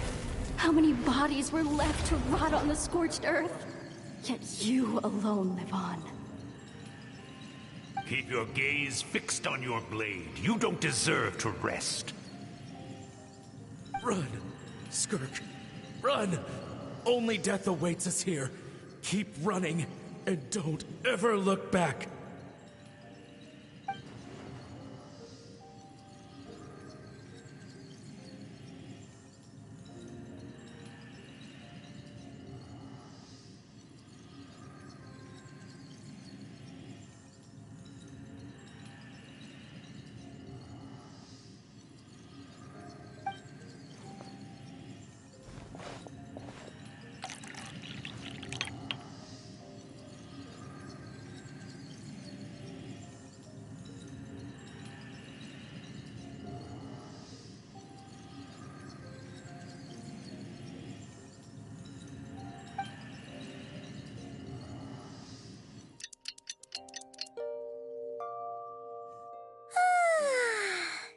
Getting an early night's sleep is the best.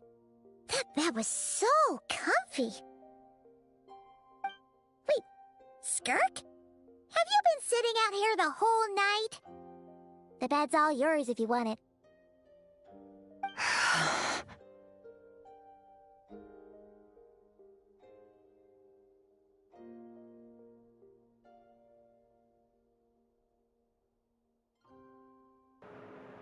Recovered your strength yet? Oh, she is. Hold on, I gotta take a picture. That is a great face right there. About 60%. Maybe 70. Whew! Paimon thought it would take at least a couple of days. That was fast. No, not fast enough. That's 20% less than last time. Same training regimen, same intensity. Nothing felt different, but somehow the outcome fell short.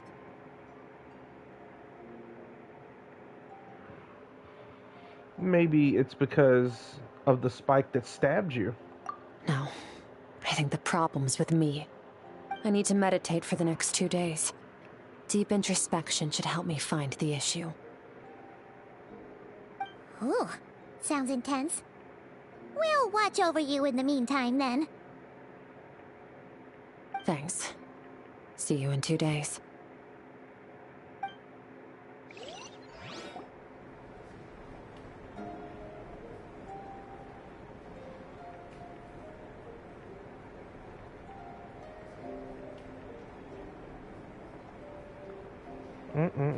She won't admit it.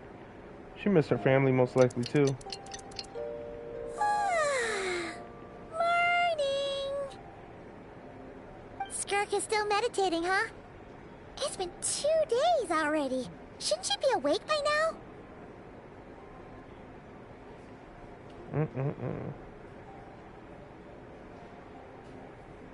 I swear, man. No idea. Hold on, we getting that picture too. Paimon can't think of anything we can do to help. Oh wait! Breakfast! That's it! Paimon will go get breakfast! Skirk is gonna be starving when she wakes up. Be right back.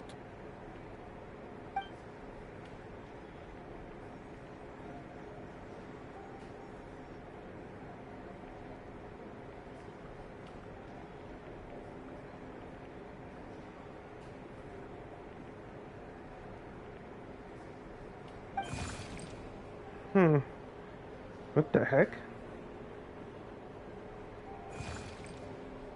You again. What are you doing here? He's in the real world now. I think it might be her inner self.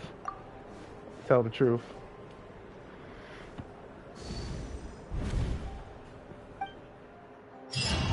It wants us to see. It's like she's not gonna say it, so I'm just gonna show you.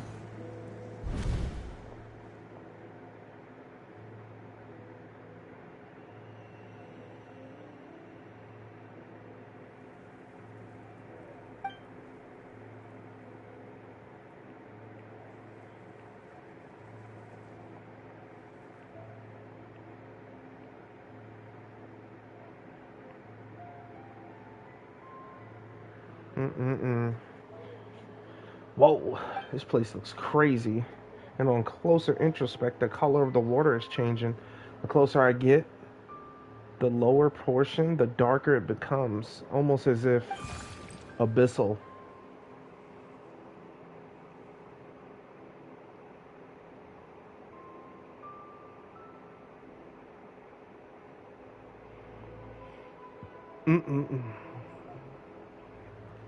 Did you bring me here?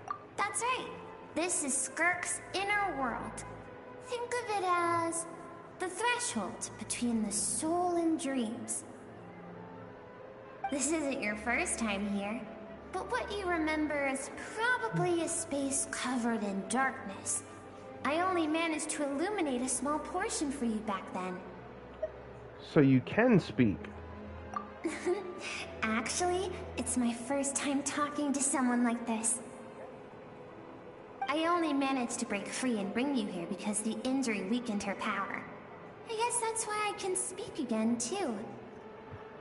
Wow. Call it fate, if you want. I think that's the word they use in this world for lucky coincidences like this, right? Now, before I take you to her, I gotta ask. You're the first outside visitor to ever come here, so what's your impression of this place? What is that river? And why are there so many cliffs and waterfalls? Oh, you noticed.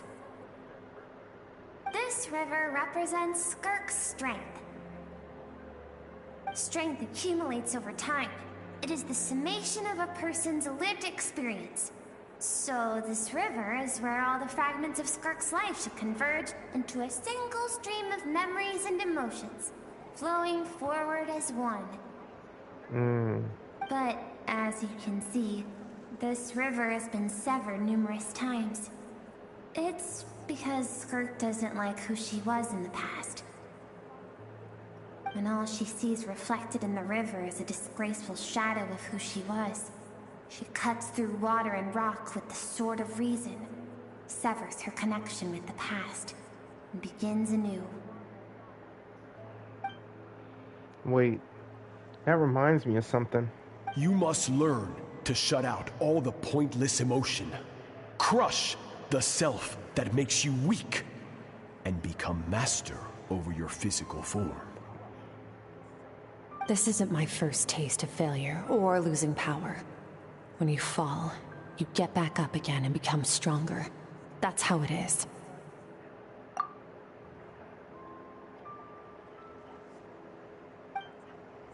I see. So it was Sir Logi who taught Skirk to replace all emotion with reason. And since then, it's been a constant process of abandoning, refuting, and erasing her past self. I suppose that's the secret to her strength. But it's such a sad thing to think about. What has she been through? Why does it have to be this way? The answer to one mystery invites another question, I see. Let's follow the river upstream. There among the cliffs, among the memories etched into her heart, lies the truth of it all. Soon, you'll understand everything.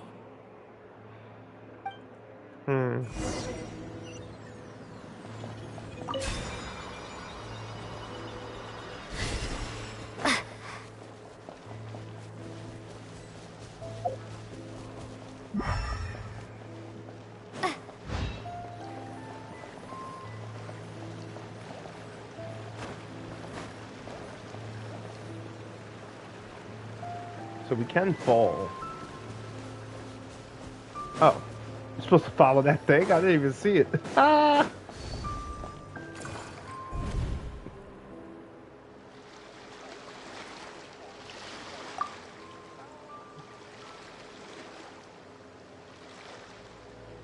A coastline? I recognize the drawing in the sand. Oh, yeah. Wait, isn't that the picture I drew for Paimon? Why is it showing up in Skirk's memories?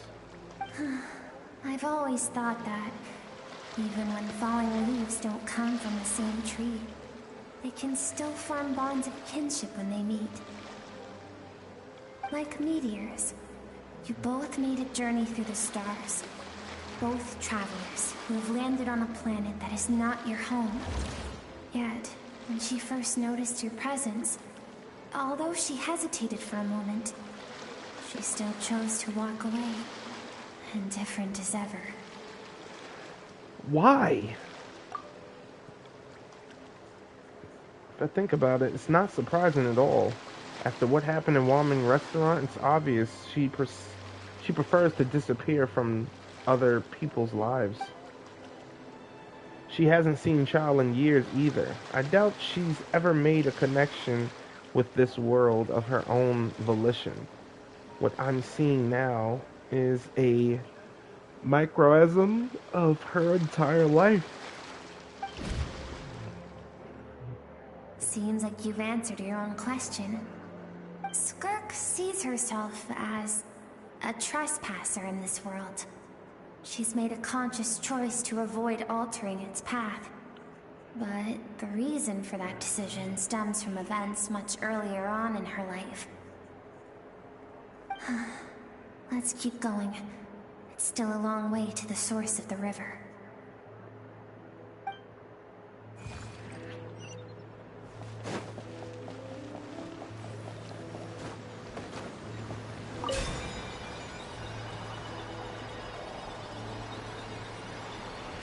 Oh, I see now. It's hustling now. You now have what it takes to wield immense power. From this day forth, I shall teach you no more. No one can become a worthy warrior through imitation alone. I have given you fangs and claws. Now, you must learn to hunt. You wish me to travel the world beyond on my own, Master? Indeed. Make new friends. Embark on your own journey. And piece together a new future from the shattered remnants of your past. We will still have contact through the abyss. But know this. One day, I will take the life you worked so hard to rebuild and reduce it to ashes. Just like the fire that haunts your mind. Why do you do that? I have told you before, fear is the catalyst for human evolution. You have tasted loss. You have known fear, so deep it can be felt in the bones. But as living beings, we all have an instinct to detach from that which harms us. And thus pain dampens over time, and the acrid taste of fear becomes but a distant memory. Yet now, I have bestowed upon you the gift of fear eternal. It will drown you in the nightmare of your childhood, or it shall drive you to defeat me, whatever the cost.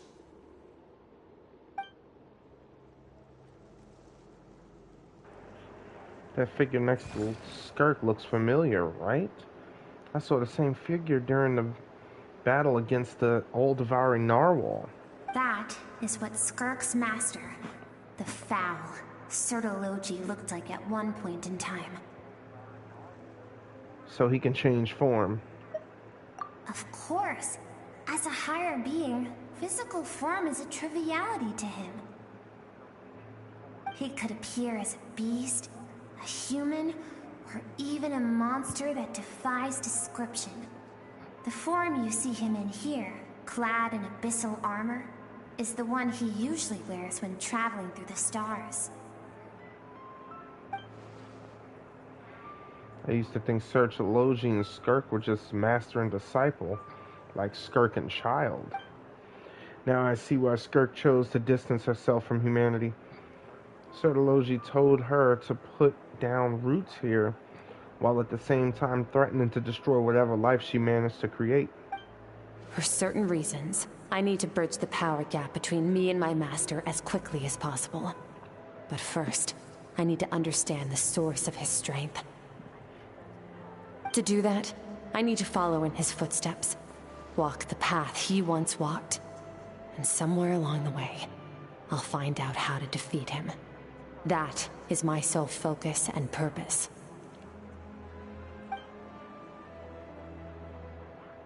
Only way to defeat him is Dainsleif, his brother. So that's what she meant.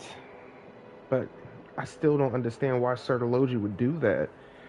From what he said, I didn't pick up on conflict between them. I'll let you in on a little secret.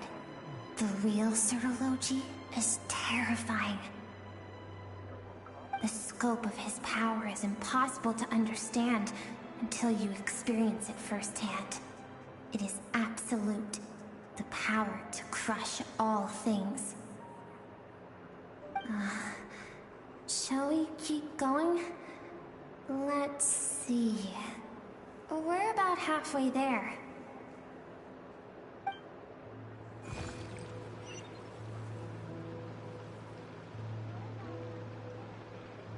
Hmm.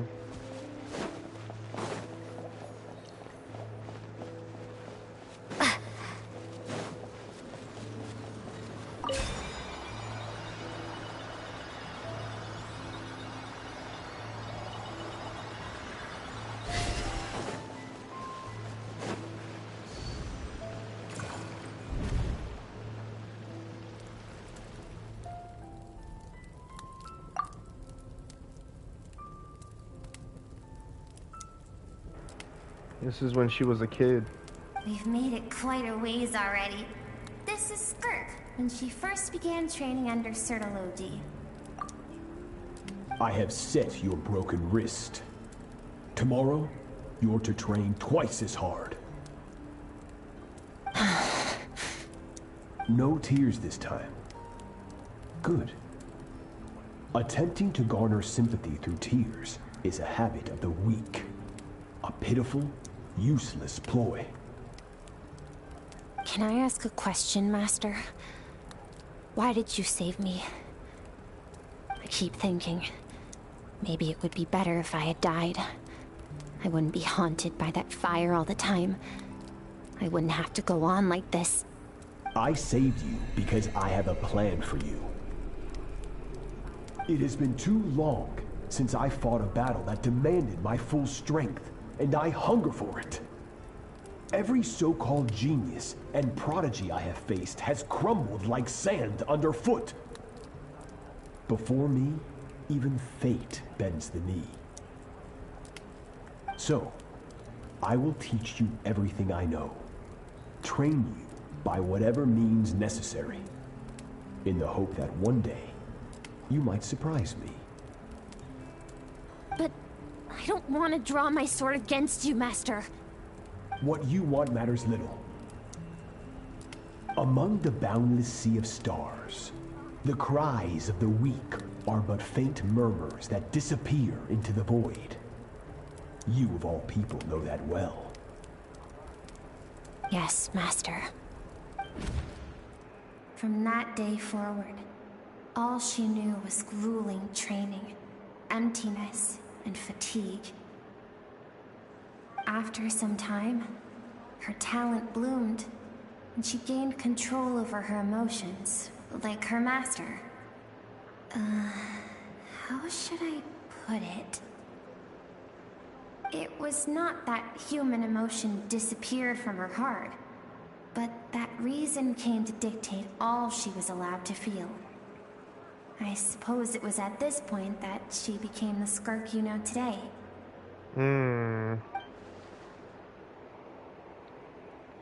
Almost the same thing if you think about it, really. So Sertology saved Skirk from a disaster when she was a child and never even tried to hide his ulterior motive. I suppose that leaves one final mystery. What really happened with that disaster back then? Sertology's final words to Skirk were cold and cruel, but Skirk's reaction made it seem like it was a truth she knew all too well. I have a feeling it comes back to what happened back then. We're nearly there. I almost don't want to reach the end. Well, shall we? This is the final stretch.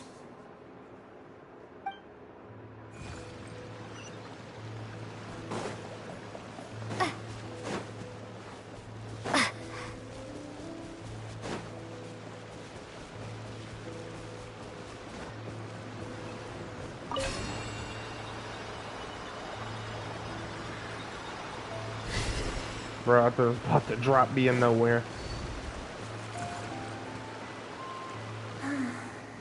These are Skirk's happiest memories.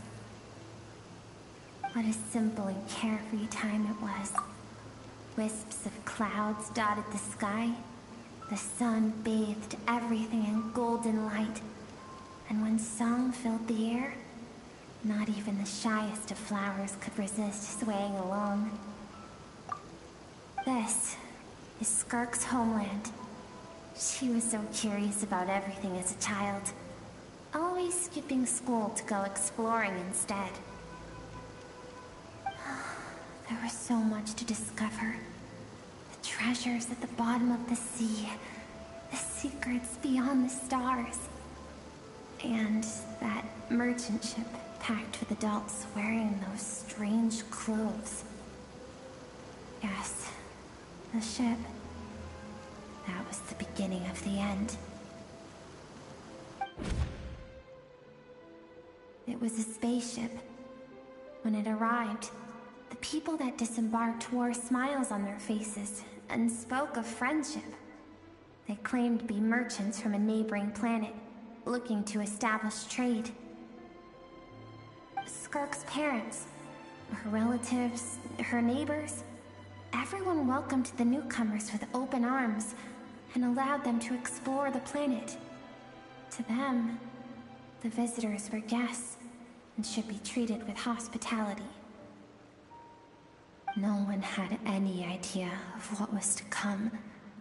Several months later, an army of unknown origin arrived without warning and carried out a ruthless campaign to destroy everything and everyone on the planet. Skirk had skipped school that day, like so many times before, so she was not caught in the immediate wave of destruction. But when she came home that day, only fire and ruin awaited her. Countless people cried out to her for help. People she knew and loved. Friends and relatives. The little girl who lived next door. The shop owner with the bad leg. The bad-tempered teacher she had made fun of just that morning. Their lives were discarded like worthless trash as the fire consumed one life after another. Skirk was helpless. All she could do was run. And so she did. She kept running until an unexpected figure crossed her path. If Sertology hadn't been there in that moment, the fire would have claimed her life too. And there she would have remained, left to rot in the scorched earth, with no answer as to why any of this was happening.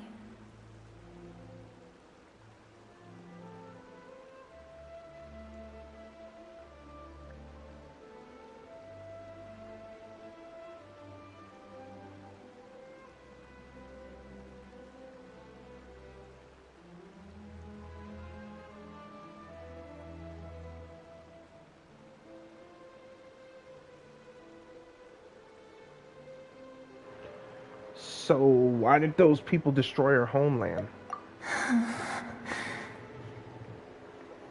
Because she and her people were seen as a threat. A threat? Did they do something bad?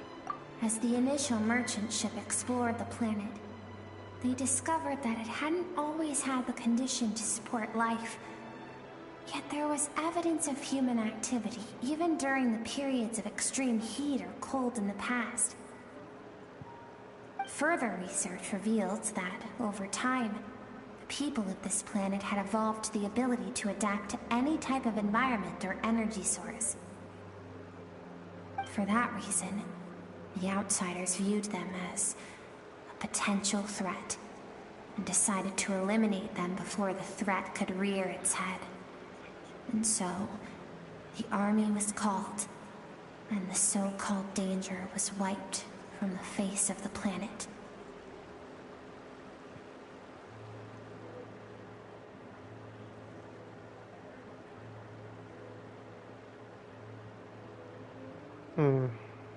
Just because of speculation, all those innocent people?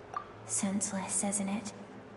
Deemed a threat because of a gift they didn't even know they had. Perhaps it was their own innocence and kindness that doomed them.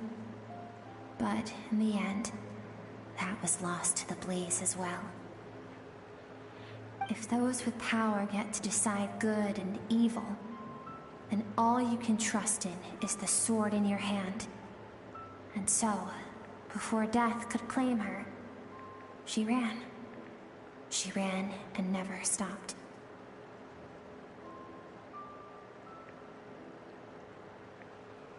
Now I see why Sir Logi's threat is such a terrifying prospect for her. And now I see why she distances herself from the world. No one wants to relive their most painful moments. Well, that brings us to the end of the story. This is as far as we can go. Skirk is waiting over there. For both of us. Let's go to her. It's time to fulfill my purpose. And my greatest wish over all these years.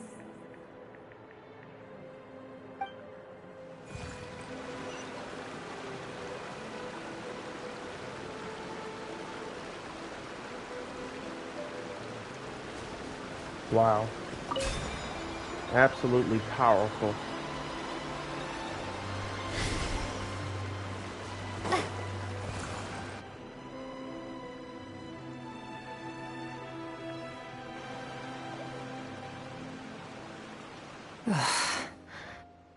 So all this, just so you could bring her here?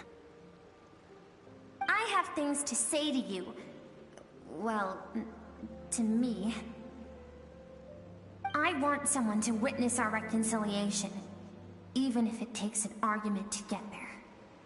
And she is the best choice in this moment. Wait, then you must be... Her suppressed emotional self. The version of herself she keeps locked in the recesses of her mind, stifled by reason. All those rejected impulses, those discarded aspects of your past selves, they are a part of me now. I am who you used to be. Someone you have refused to face for too long. So, I came to face you instead. You're wrong. I've faced you all along. And that's exactly why I keep you locked here. Your existence makes me weak. Moments of joy and longing are when we are most vulnerable. Don't forget, it was a penchant for goodness over reason that doomed our homeland in the first place. The vastness of the universe renders everything insignificant. Our feelings most of all. Even so, learning from the mistakes of the past doesn't have to mean erasing everything. Strip yourself of your so-called weaknesses, emotions like kindness and empathy, and what makes you any different from the ruthless soldiers who slaughtered our people? The difference is that I'm doing what is right, what is necessary. I allow you to exist, but with limited freedom. That is the greatest kindness I can offer. I've shouldered everything you couldn't carry. I rose above the numbness and emptiness, and it was cold, unfeeling reason that brought me this far. It made me who I am. It made me strong. That is the problem. I want to shoulder those things together. On the grand scale of the entire universe, maybe our feelings are vanishingly small, but why should that mean they don't matter? Emotion gives warmth to the cold expanse of space. It gives meaning to the world around us. Think back to those nights of gazing at the stars, those afternoons of exploring the unknown. Think back, and let them grant you peace. A brief respite from the pressure you put on yourself.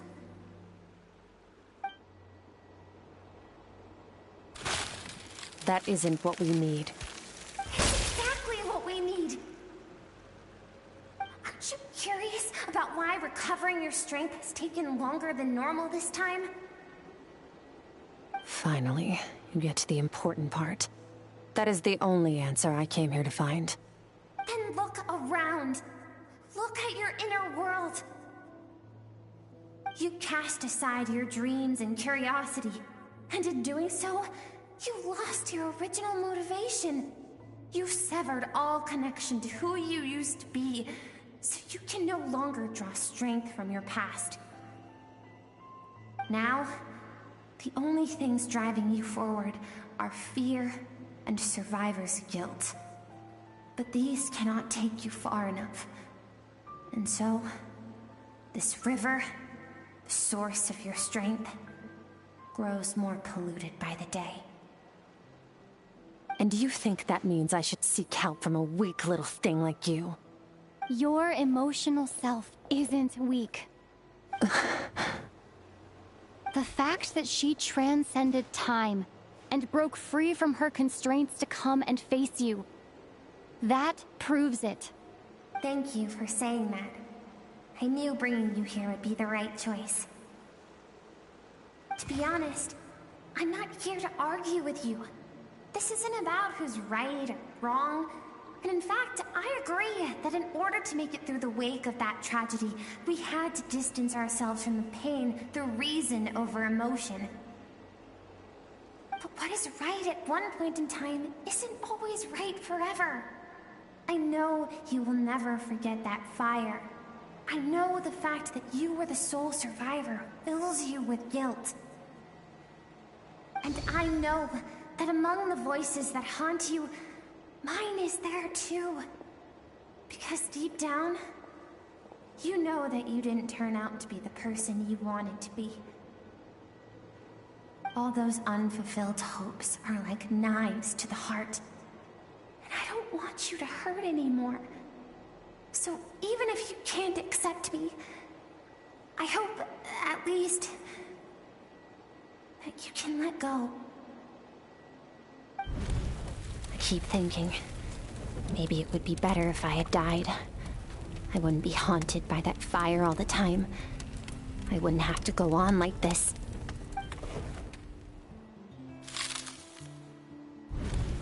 Your dad and I, we're not afraid to stare death in the face, but we need you to survive.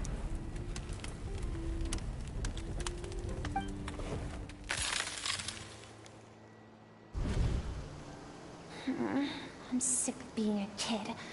There's so many amazing things out there, and I'm ready to see them all.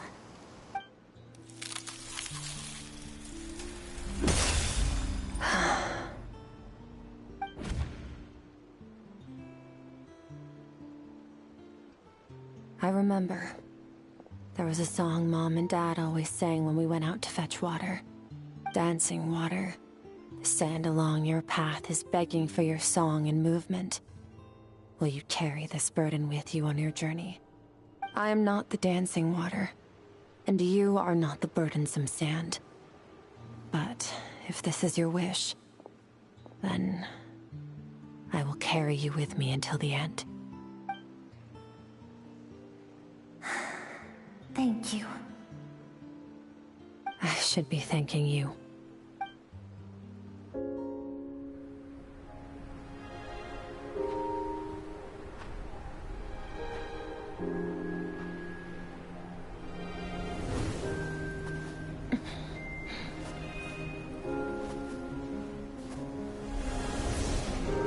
Run, Skirk, run! Remember, leave no one alive! Heed my words, Skirk. Let fear take root in your soul. Did you survive? Why was it only you? Skirk, did you become a positive light in this world?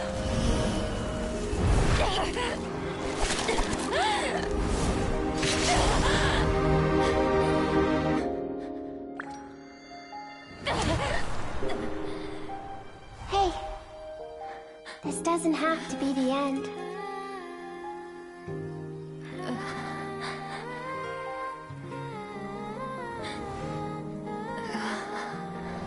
Life is a gift. Don't let darkness claim it.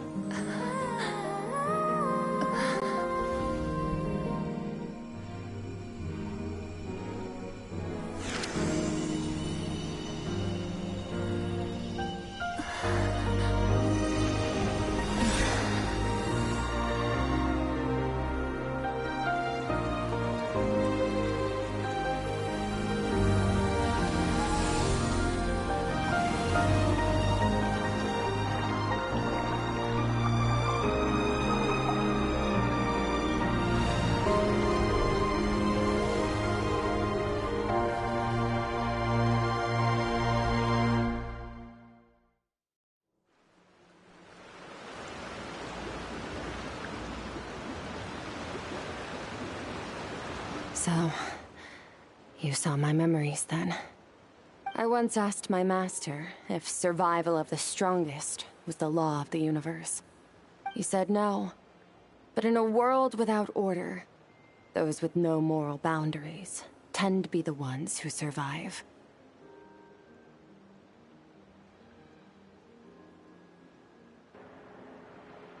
It's called strength, Skirk. It's called strength. That's why, after hearing his answer, an idea came to mind. An idea that, one day, I would create a new world order. One in which there would never be another tragedy like that fire. One in which power was not the law of the land. But that means I must defeat him. Because my master, Sertologi, is, at the core, a defier of all rules and order. Sounds like you have your work cut out for you. Yes. And not just because of the gap in our abilities, but also because I have no reason to see him as an enemy. Although his decision to train me was not made out of kindness, he did everything a master should. He saved my life, taught me the sword and the principles of strength. And for that, I respect him.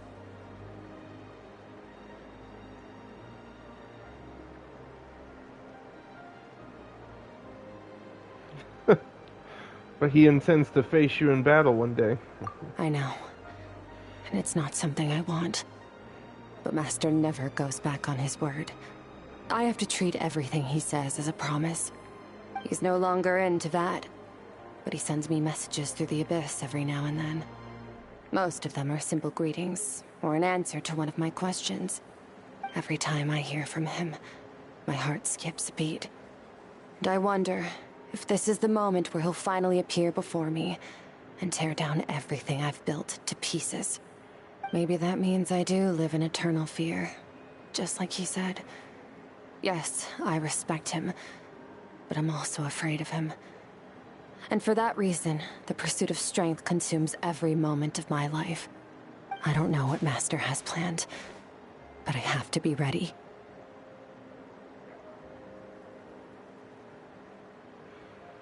If he does attack you one day, I'll help you. Help me? Why? This isn't your fight. Because if we want to build the world we both want to see, everyone has to be willing to fight for it. If we all do our part, we can make the entire universe a kinder place.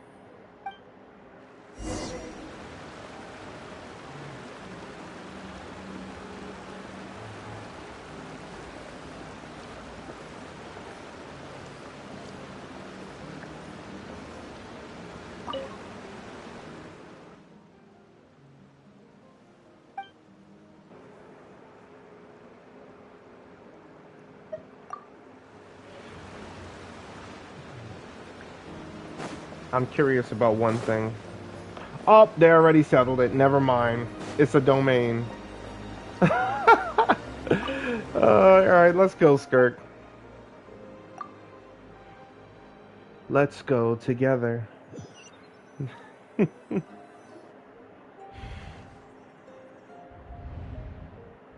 Oh, you're finally awake!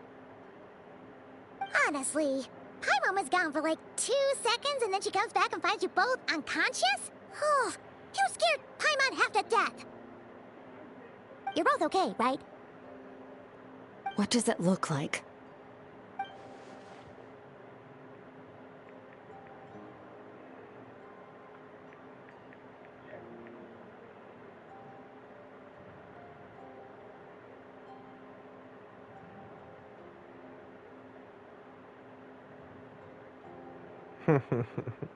Looks like your strength is back. Only water from the source can cleanse the rot and filth that flows from the past into the future. I taught you to incorporate the experiences from your journey into how you fight. I suppose what happened today will become an inseparable part of who I am. Okay, so Paimon feels like she's missing some important context. But whatever, Paimon brought back tons of delicious snacks. Let's dig in.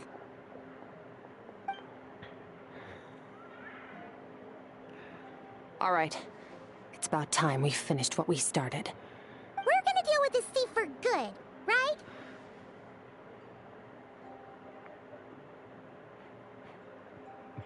Finally. This time, I'm not going to tell you to hold back. But having digested even more power in the meantime, he's going to be tougher than before. The good news is, we have no reason to pull our punches this time. So, let's go. Same place as last time.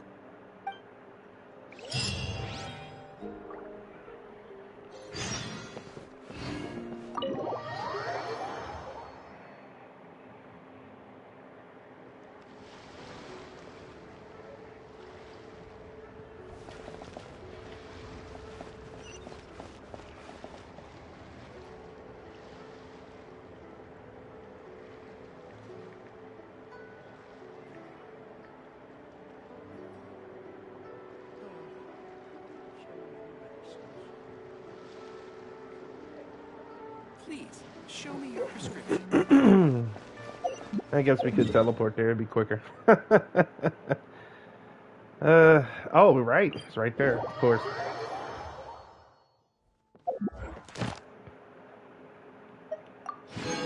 Thought I collected those already. Oh well, I'll get to that after. Ah, back in the crew. Let's go. Back here with you. Let's go.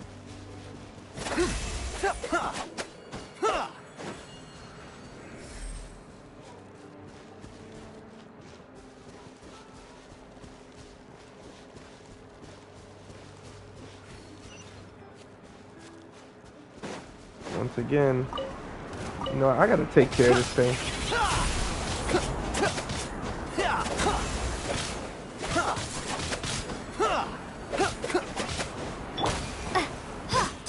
There we go. Jeez, I don't want this thing here every time. I should have done that the first time. Jeez.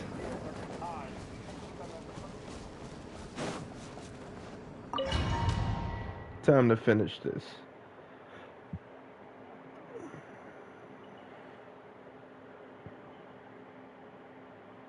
The fog is gone!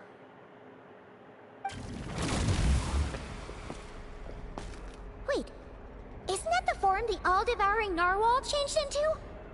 How come he knows that, too? That's Skirk's master. Really? So, you're telling Paimon that giant whale and this guy can both turn into the fowl? How does that work? It's a subconscious instinct. Any intelligent being who longs for his level of strength is bound to mimic his appearance. It's a natural response after encountering someone as powerful as Master. To them, he represents ultimate power. We know the person before us has encountered Master, and we know he stole a portion of my power. So it's not surprising that he would assume this form. Okay.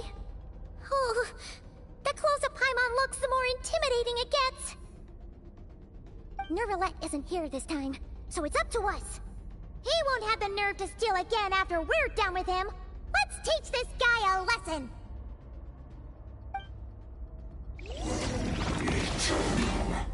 Infinite, everlasting. Into the void.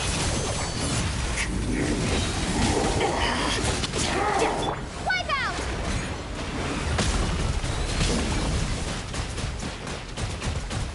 I'm glad you're just standing there taking it.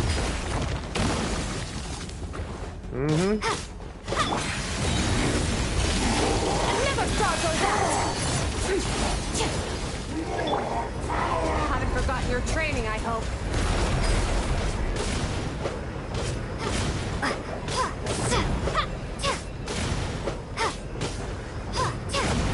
That's different.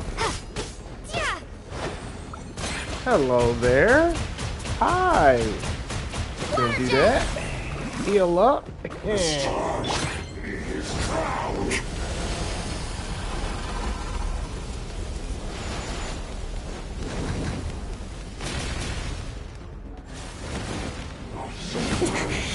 more like it.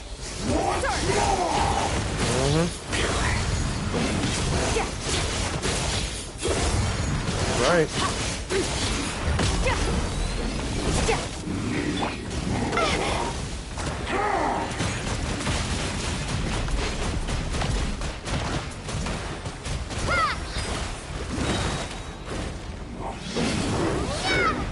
You saw it.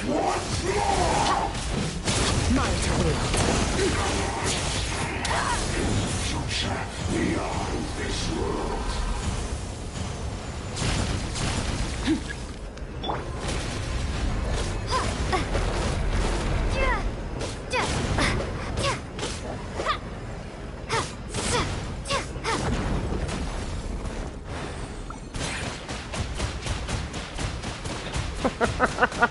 So funny. Mine to wield. Good night.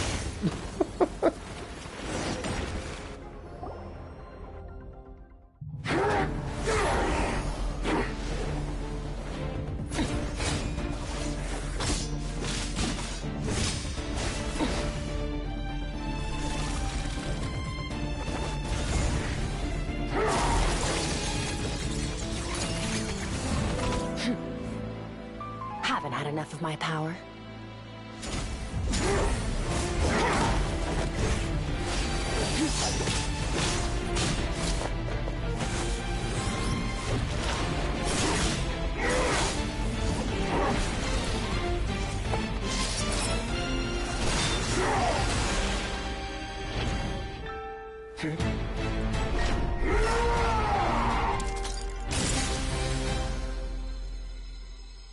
Well then, let's see how much more of this power you can handle.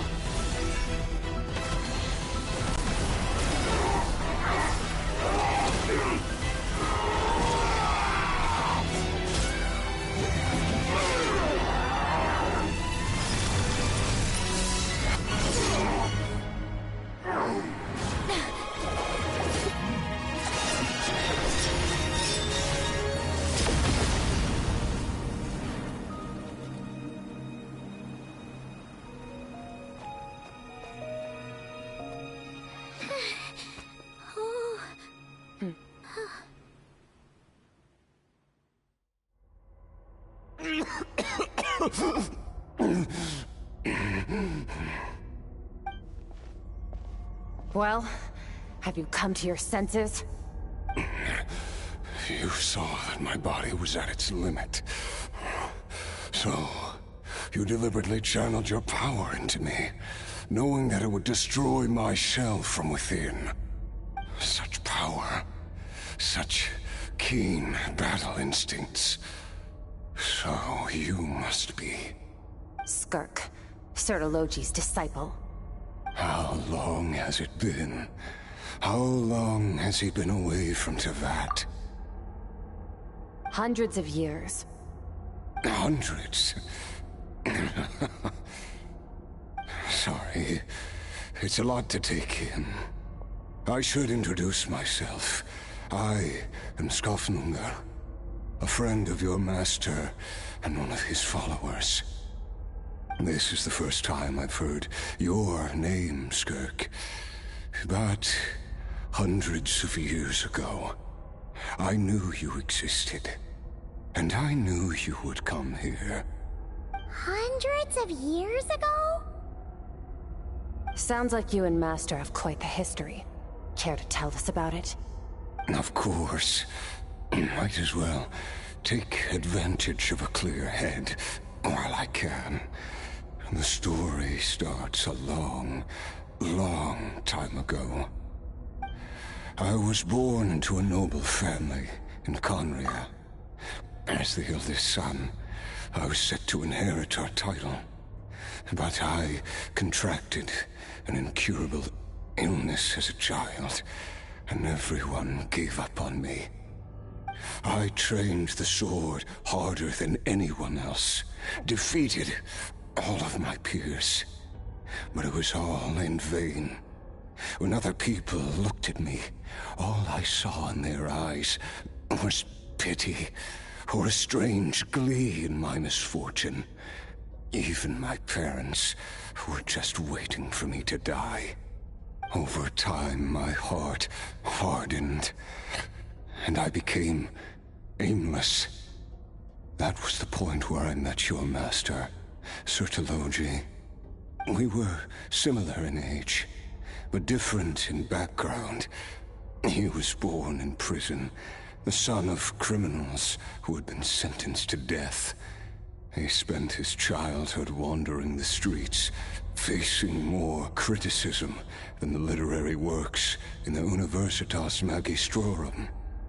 Yet, he always wore a smile on his face, as if kindness and malice were one and the same, and he could not see the difference. I still remember what he said to me when we first met. You need to fight to survive. Even if it's a losing battle, it should light a fire under you. How can you sit back like this and go down without a fight? That does sound like something he would say. He was the first to acknowledge that I was worth something, and he inspired me to keep going. When we sparred together, it was the first time I'd actually felt the thrill of combat. When I was 10, he stole forbidden research materials and managed to cure my illness. It was like there was nothing in this world he couldn't accomplish. When it came to the human form, he was always intent on pushing the boundaries of possibility. But somewhere along the way, I fell behind. My talents were nothing compared to his, and at some point, I realized he had pulled so far ahead, I was too embarrassed to even ask him to spar. After his grand endeavor was successful, he sought me out and said to me, "This planet no longer holds anything of interest to me, so I'm leaving. But first, I have an offer. I can use a power I have just refined to break the curse of immortality for you. Your death was once what we worked so hard to prevent. But the immortality you now face is a different kind of pain altogether." I'll pass. Immortality doesn't sound so bad to me. Since I can't die, it means I have an infinite amount of time to get stronger. Maybe I'll finally catch up to you one day, and we can spar like we used to. Are you sure? I cannot say when I will return. Your body, or rather, your soul, might not be able to withstand this curse. All I can do is try. After all, a wise man once told me, people need to fight for their own survival. Wise indeed. Nevertheless, if you grow weary of the pain of immortality, and wish to experience a good sparring match before you wither away, seek out my disciple. Disciple? Never thought I'd hear that word coming from you. Nor I. But Vedifenir said I was destined to find a disciple out there in the universe, and bring her to Tibet. You know as well as I, Vedifenir's prophecies are never wrong. Well, now I'm curious about who this disciple of yours will be. All Vedifenir said was that one day, the stars shall bow in her honor. Sounds pretty impressive. Of course. Only the most outstanding people would have the right to become my disciple. Still self-assured as ever, I see. But you're not wrong. I'll be leaving then. Oh, and if you are serious about getting stronger, I left you a little gift in the Primordial Sea. As I've said before, walk whatever path you want.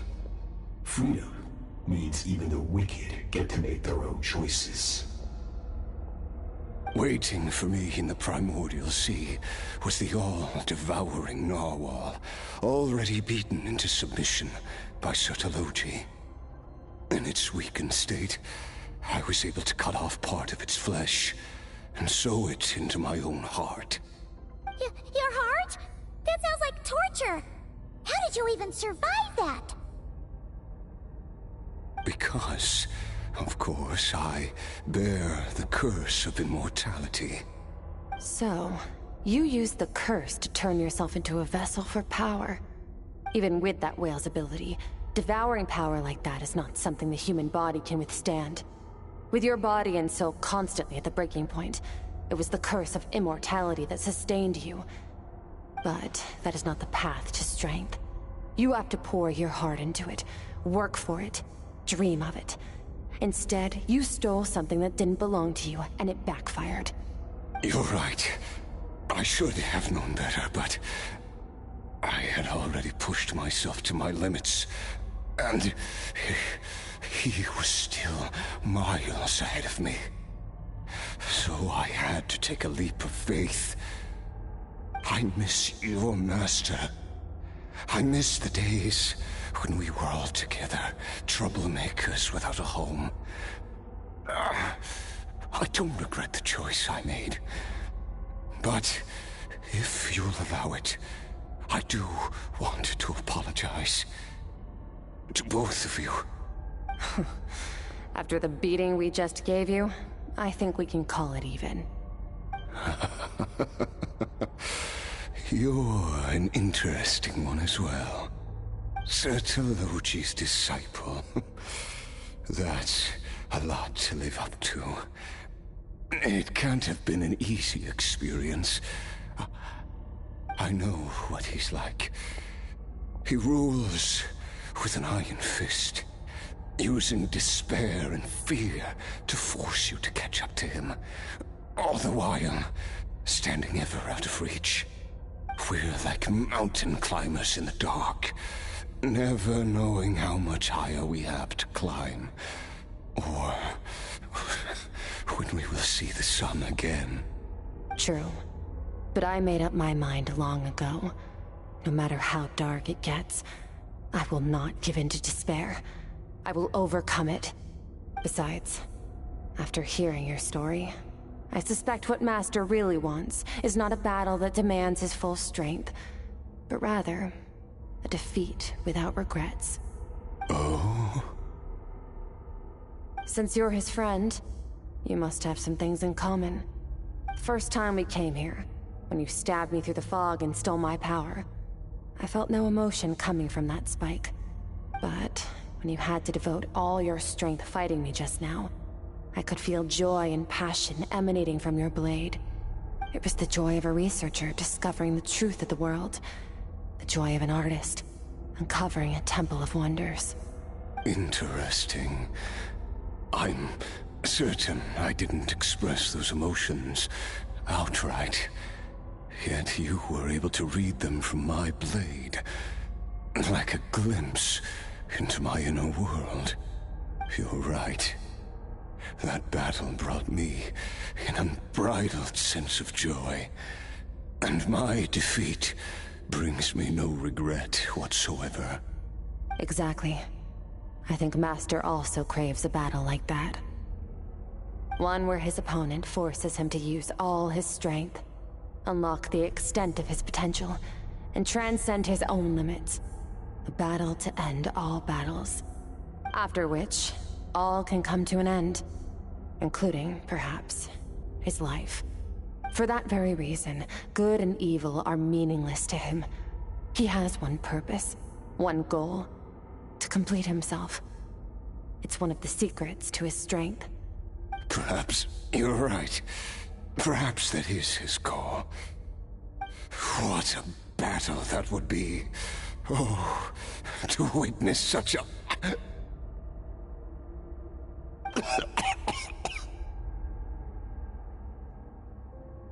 Are you okay?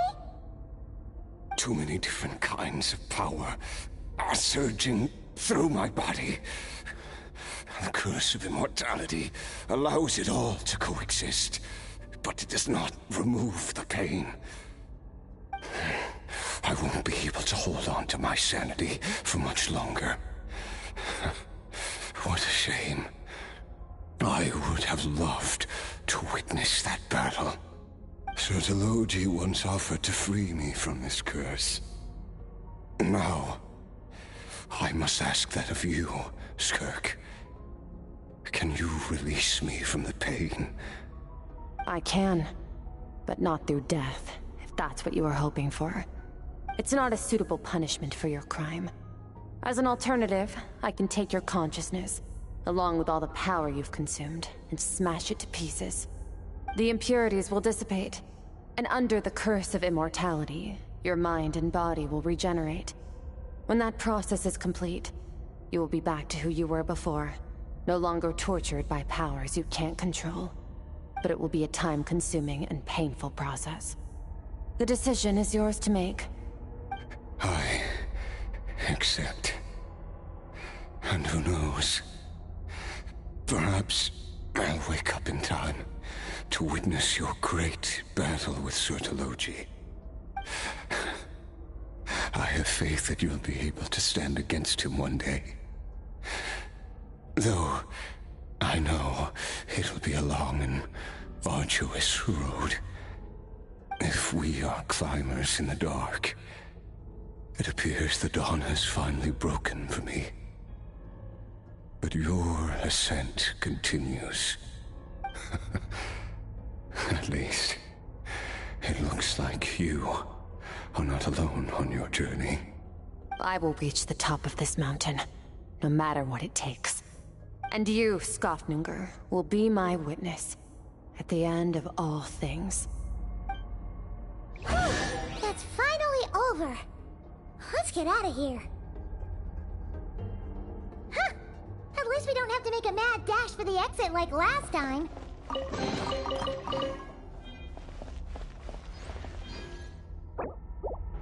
It's crazy because I can't even get a picture. But I did get a picture. I'm glad I took it when I did. We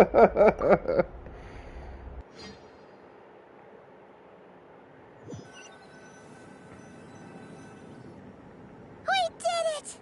Oh, it's only been a few days, but it feels like forever. Once again, we've proved there's nothing we can't overcome. We're just that awesome.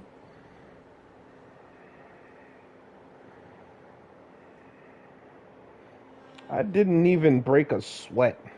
Wow, you sound even more confident than usual. Guess you really have become stronger. Today sure went by fast. It's night already. Oh wait, that reminds Paimon. The stars you mentioned, the ones that died out, are they back now? Yes. The power Skofnunger stole has been returned. So, the stars have regained their light. Great! Huh, it's crazy that you even noticed their light was gone. There are so many stars in the sky. If a few disappeared, Paimon definitely wouldn't be able to tell. I suppose it's because I have gazed upon this sky for centuries. The false stars, hanging in the meticulously planned sky, glittering with rotten light. It's not real. And yet, it is for that very reason that I can look upon it and enjoy the momentary peace it brings.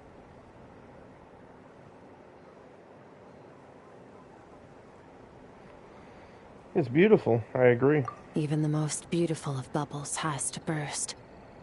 We will return to the real universe one day, whether of our own volition or not. Time marches ever forward. Even the innocent and naive will taste life's bitterness. Yet through hardship, we grow, until we learn to seize the sands of time for ourselves, and uncover our true strength. Though we gaze upon a false sky, its vastness and majesty is palpable. One can only wonder, what is it going to take For kindness to reign supreme in the vast expanse of the universe. Ugh. This is all going over Paimon's head. But if she knows one thing, it's that the Traveler always finds a way. Ever since we met, she has filled Paimon's days with happiness. No matter how tough things get, she always finds a way to make it better. If it's too big a job for one person, then we'll do it with two. And if two's still not enough, then three. We've met so many amazing friends and accomplished so many amazing things. As long as we don't give up, we can make any wish come true. I suppose when it comes to you, anything is possible. Well, I should be going. Now that my power is no longer isolated from my emotions, I need more practice to get used to it.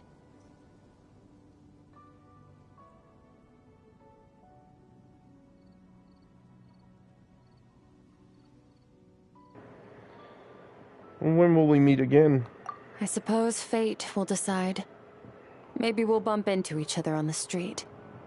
Or maybe we'll reunite on a different planet entirely.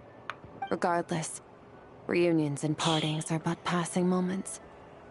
More than anything, I hope that at the end of this journey, wherever it takes us, we stand in a world reborn. One without war, pain, or forced partings. One where new life can bloom, even where there was once nothing but scorched earth. For this, we must all work to become stronger. Of course. Goodbye, Traveler. Remember your training.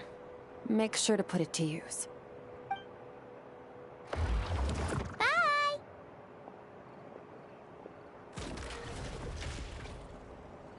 Is it just Paimon, or is she being nicer than before? We definitely count as friends after all that, don't you think? Hey, what do you think about camping here tonight? There's nothing quite like sleeping under the stars. Come tomorrow, we can continue our journey. Oh, and since Paimon treated you to that super nice meal at Wanmin Restaurant, it's about time you returned the favor. Of course.